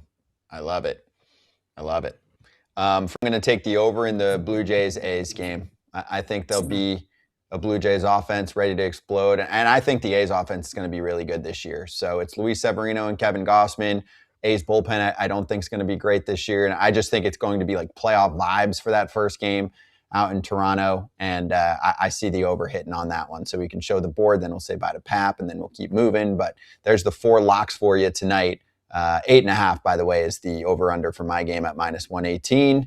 We got 2 minus money bets, 2 plus money bets. Do whatever you want with it. Good luck to everyone if you're tailing tonight. And Pap, great to catch up with you, man. Enjoy the weekend. All right, boys. I'll see y'all later. Pleasure talking. You too. Appreciate you.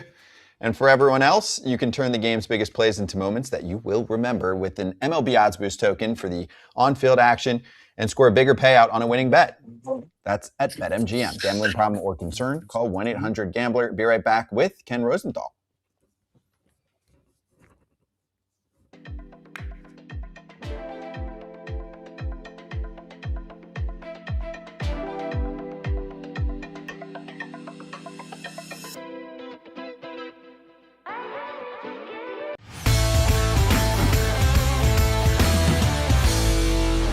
We're hitting the Inside Scoop. It's presented by Game Changer, the #1 youth sports app. Here is FT Senior Insider Ken Rosenthal. So, Ken, oh, wow, that's a great view. Set the scene of where you're at and what to expect this weekend. I love that. I'm at Oracle Park, and we're getting ready for the second game of the Yankees-Giants series.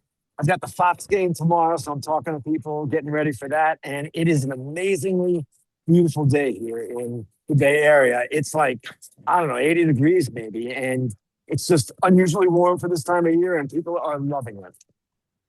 Wait till the game, Ken. Yeah.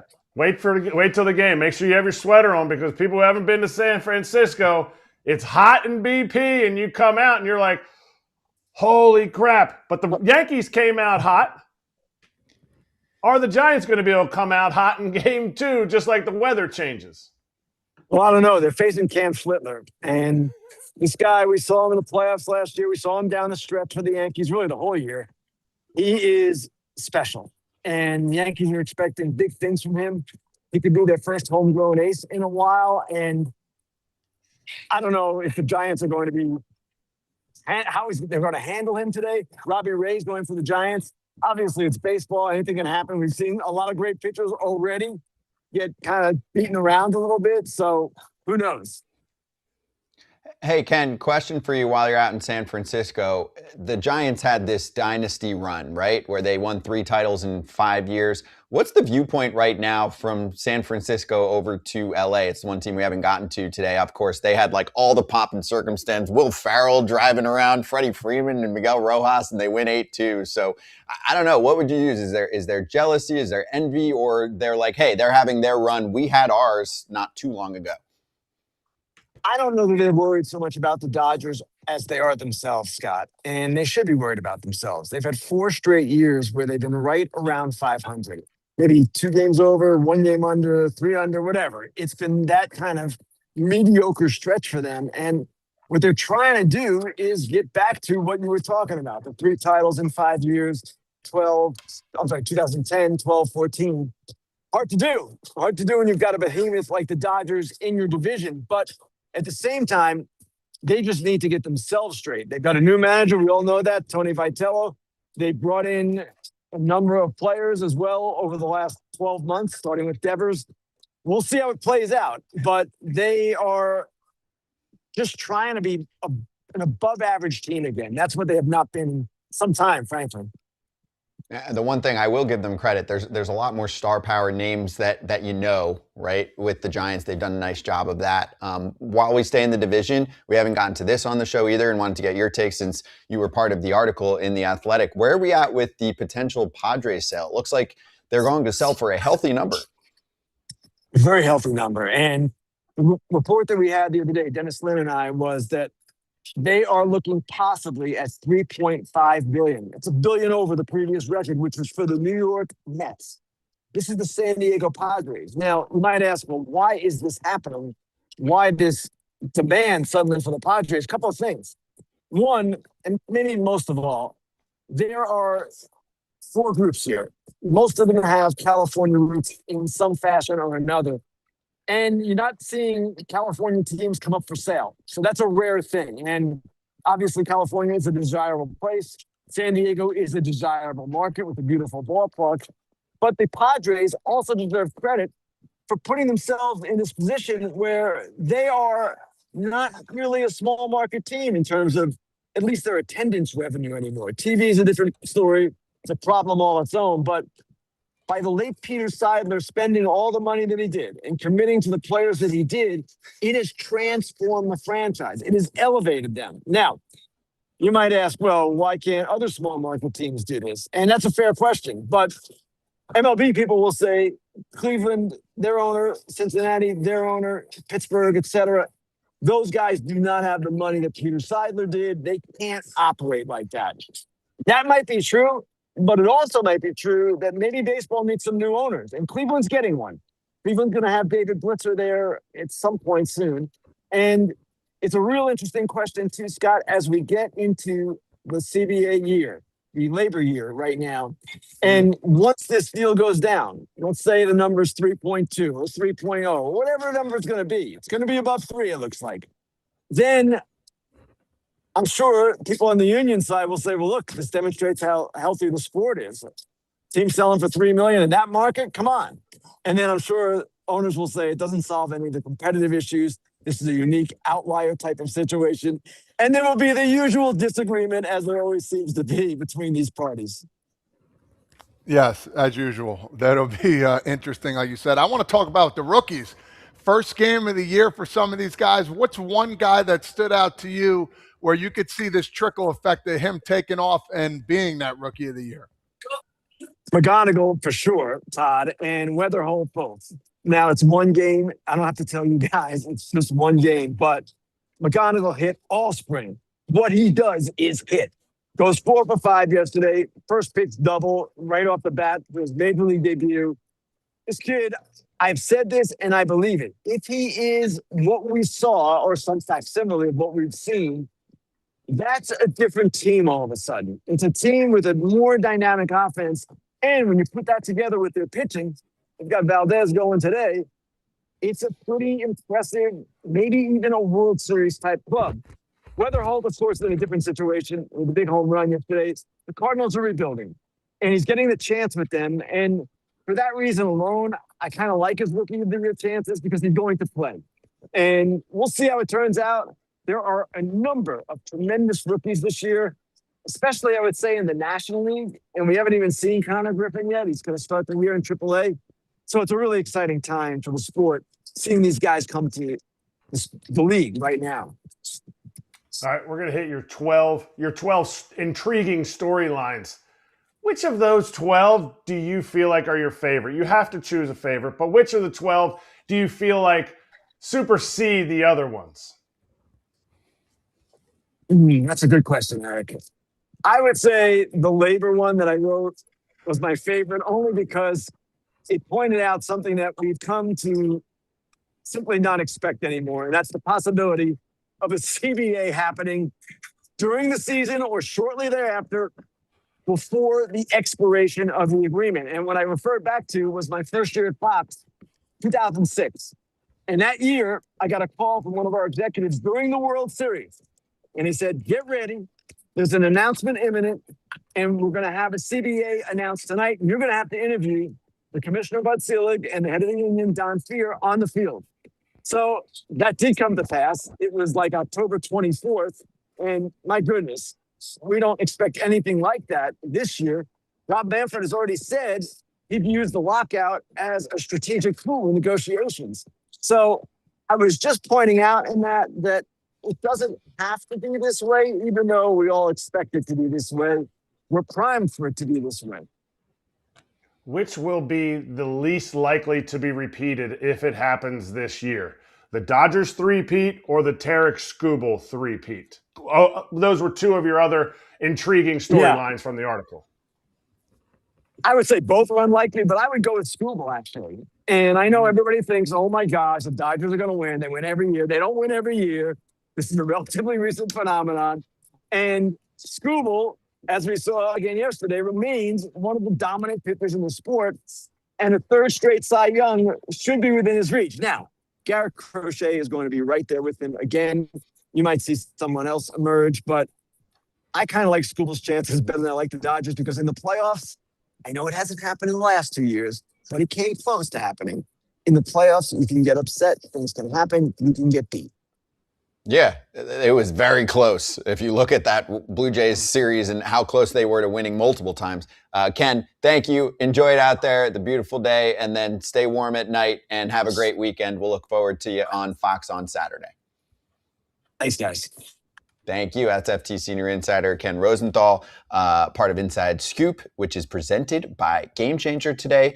Go check it out. It's the #1 youth sports app. It helps you coach smarter, connect live, and replay the action. And you can learn more at gc.com. And wherever you are, you can watch your kid play in their Little League games. Be right back.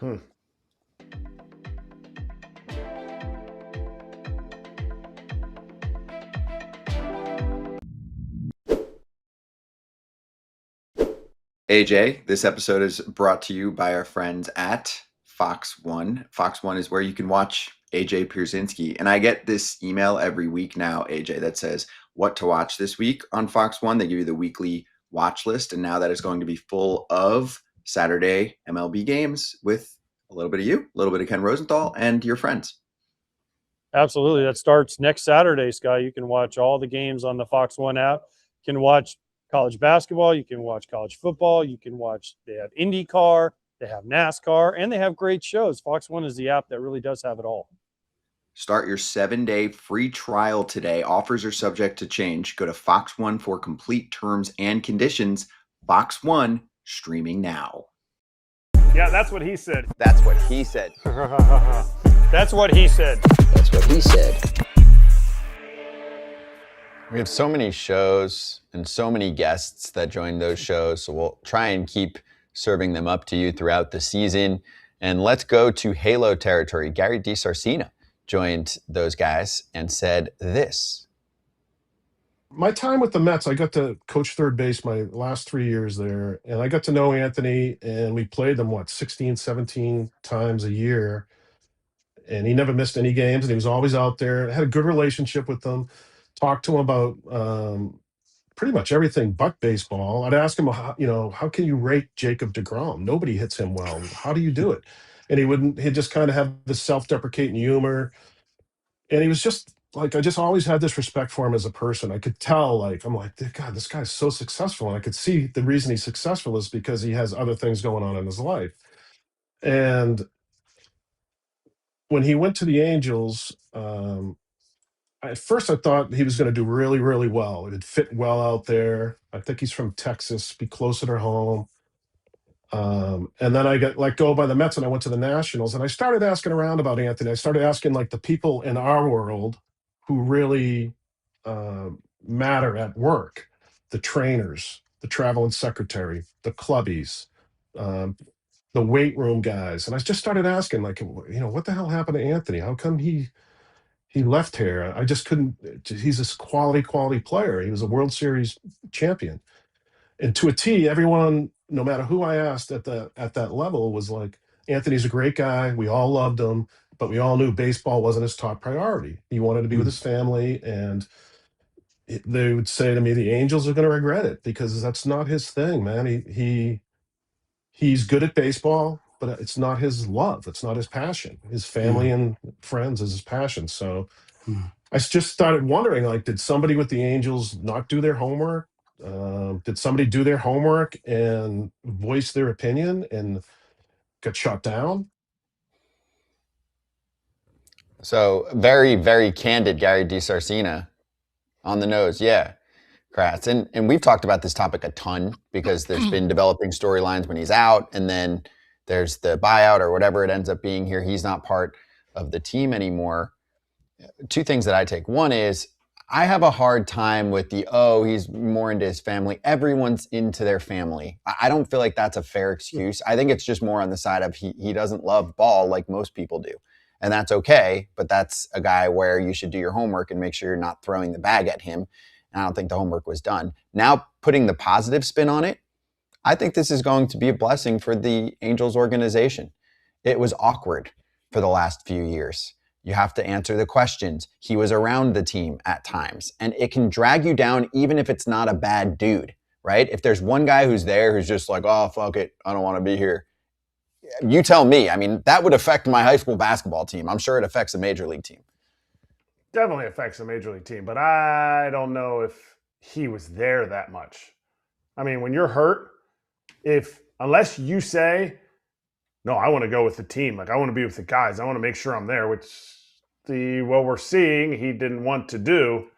Like, he's barely around. He's doing his work. Now, if there's a dude that's like negative Nelly on the bench, gives zero value.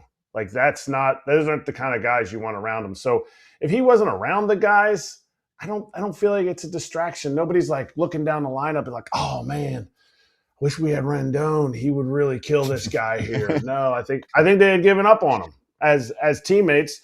You have to just move on. That's the ugliness of baseball. No matter if you're done as a high school freshman and you don't play on a JV team anymore, they're still going to have games. Or if you're a big league all-star, future Hall of Famer, as soon as you're off the field, they're still having games. The game moves on. So I don't think it was as big of a distraction as it was just an absolute crater of a contract that he could have given them ridiculous amounts of value. And here's the nature of the whole beast here. Major League Baseball is what? It's a job. Some people treat it as a job. A lot of people don't. Don't get me wrong. They love every part of the game. They want to play. Some will play for free. That's how much they love it. But there's others out there that really treat it as a job. Oh, I got to go in. Okay, let me get this job done. When the game over, shower, grab something quick, leave. Not working out. There's guys like that, and you got to take them for what they are. And that's just the nature of the beast. And it's not everybody. It's a select few. And guess what? It's tough to change their minds. It's part of it. But some people treat the game like a job. I want to get paid. I want my 9 to 5 or whatever it is. They come 1 to 11, whatever it is, and they go home. Fine. They're happy to be home. Wake up. All right, I got to go again. So some people do that. And that's just the sucky part of it. But that's life. And for people who say, well, he got the contract and then he just gave up. No, like this feeling about baseball, whatever it is, if we're accusing him of this, to me, it was happening his entire career. It shows how freaking good he was. Because I didn't love baseball more than my family, my faith. But then baseball came in and I really, really like baseball. Like, I love it. And I sucked. Like, I did not play very good in the big leagues. So for him to do what he did and to not have to put in, the extra, like, oh man, I'm so locked in to making the adjustments, all that stuff.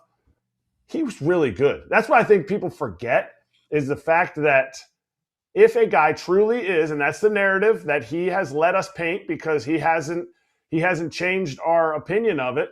If he truly was not really enamored with the game and just went out there and played because he could make some money doing it, like, it shows he was really good because it takes a lot to focus. It's kind of like Todd. Todd was really, really good, and he's like, you know what? I don't know if I need to like look at the analytics stuff, and people could be like, oh, Todd, how could you not look at that? Todd's like, well, I'm going to go out and hit.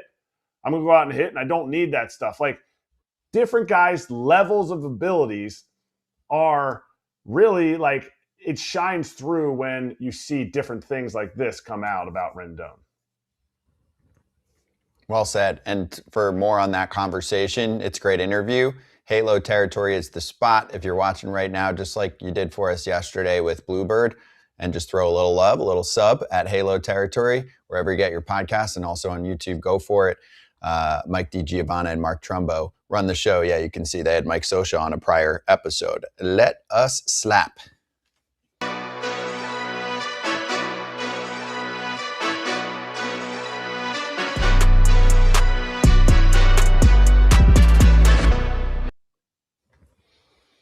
And one thing for me here, we always do the happy retirement. We got one right before the show started. Jason Hayward's calling it. So congrats to Jason Hayward. Successful career, World Series ring, a bunch of money, very well respected in the game. Cheers to you. Never heard a bad word about the guy. And for him to be able to have a ring, yeah, the money's awesome too, but he was going to make a lot of money no matter what. To be able to get the ring and the way people talk about him, it's a guy I wish I had as a teammate. Yep, remember him. Glove. Yeah, remember him hitting that home run in Atlanta. Remember his first time? First 2-3 run homer. That was so cool, man. So congratulations, man. Go out and get some warm weather and enjoy life. Yeah, 16 seasons in the big. Oh, when he first came up, we already knew that he was a super athlete and he was a great defender. And so then we were like, the bat, there was a lot of variance throughout his career, right? And he was always tweaking and trying to figure out what would get his swing to the right place. But even through all of that, he was so good defensively that he always had a spot. That was the thing. They both came up around the same time. I think it was very close. Freddie Freeman, Jason Hayward. And they were like, one guy is this type of player, another guy is this type of player. And people were like, I don't know, Jason Hayward, ridiculous. He runs like a deer in the outfield.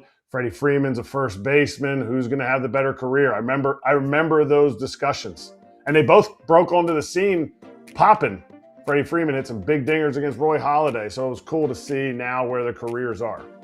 Yep. Freddie's still going probably for several more years. He wants to. All right. Enjoy the weekend of games. Kratz hat's on the way out. Netherlands, the WBC hats. Nederland. It's actually a really nice hat. I'm going to rock this, John, all weekend. Boom. Dutch. See you, everyone. Enjoy the games. Happy Real Games weekend. Woo-wee.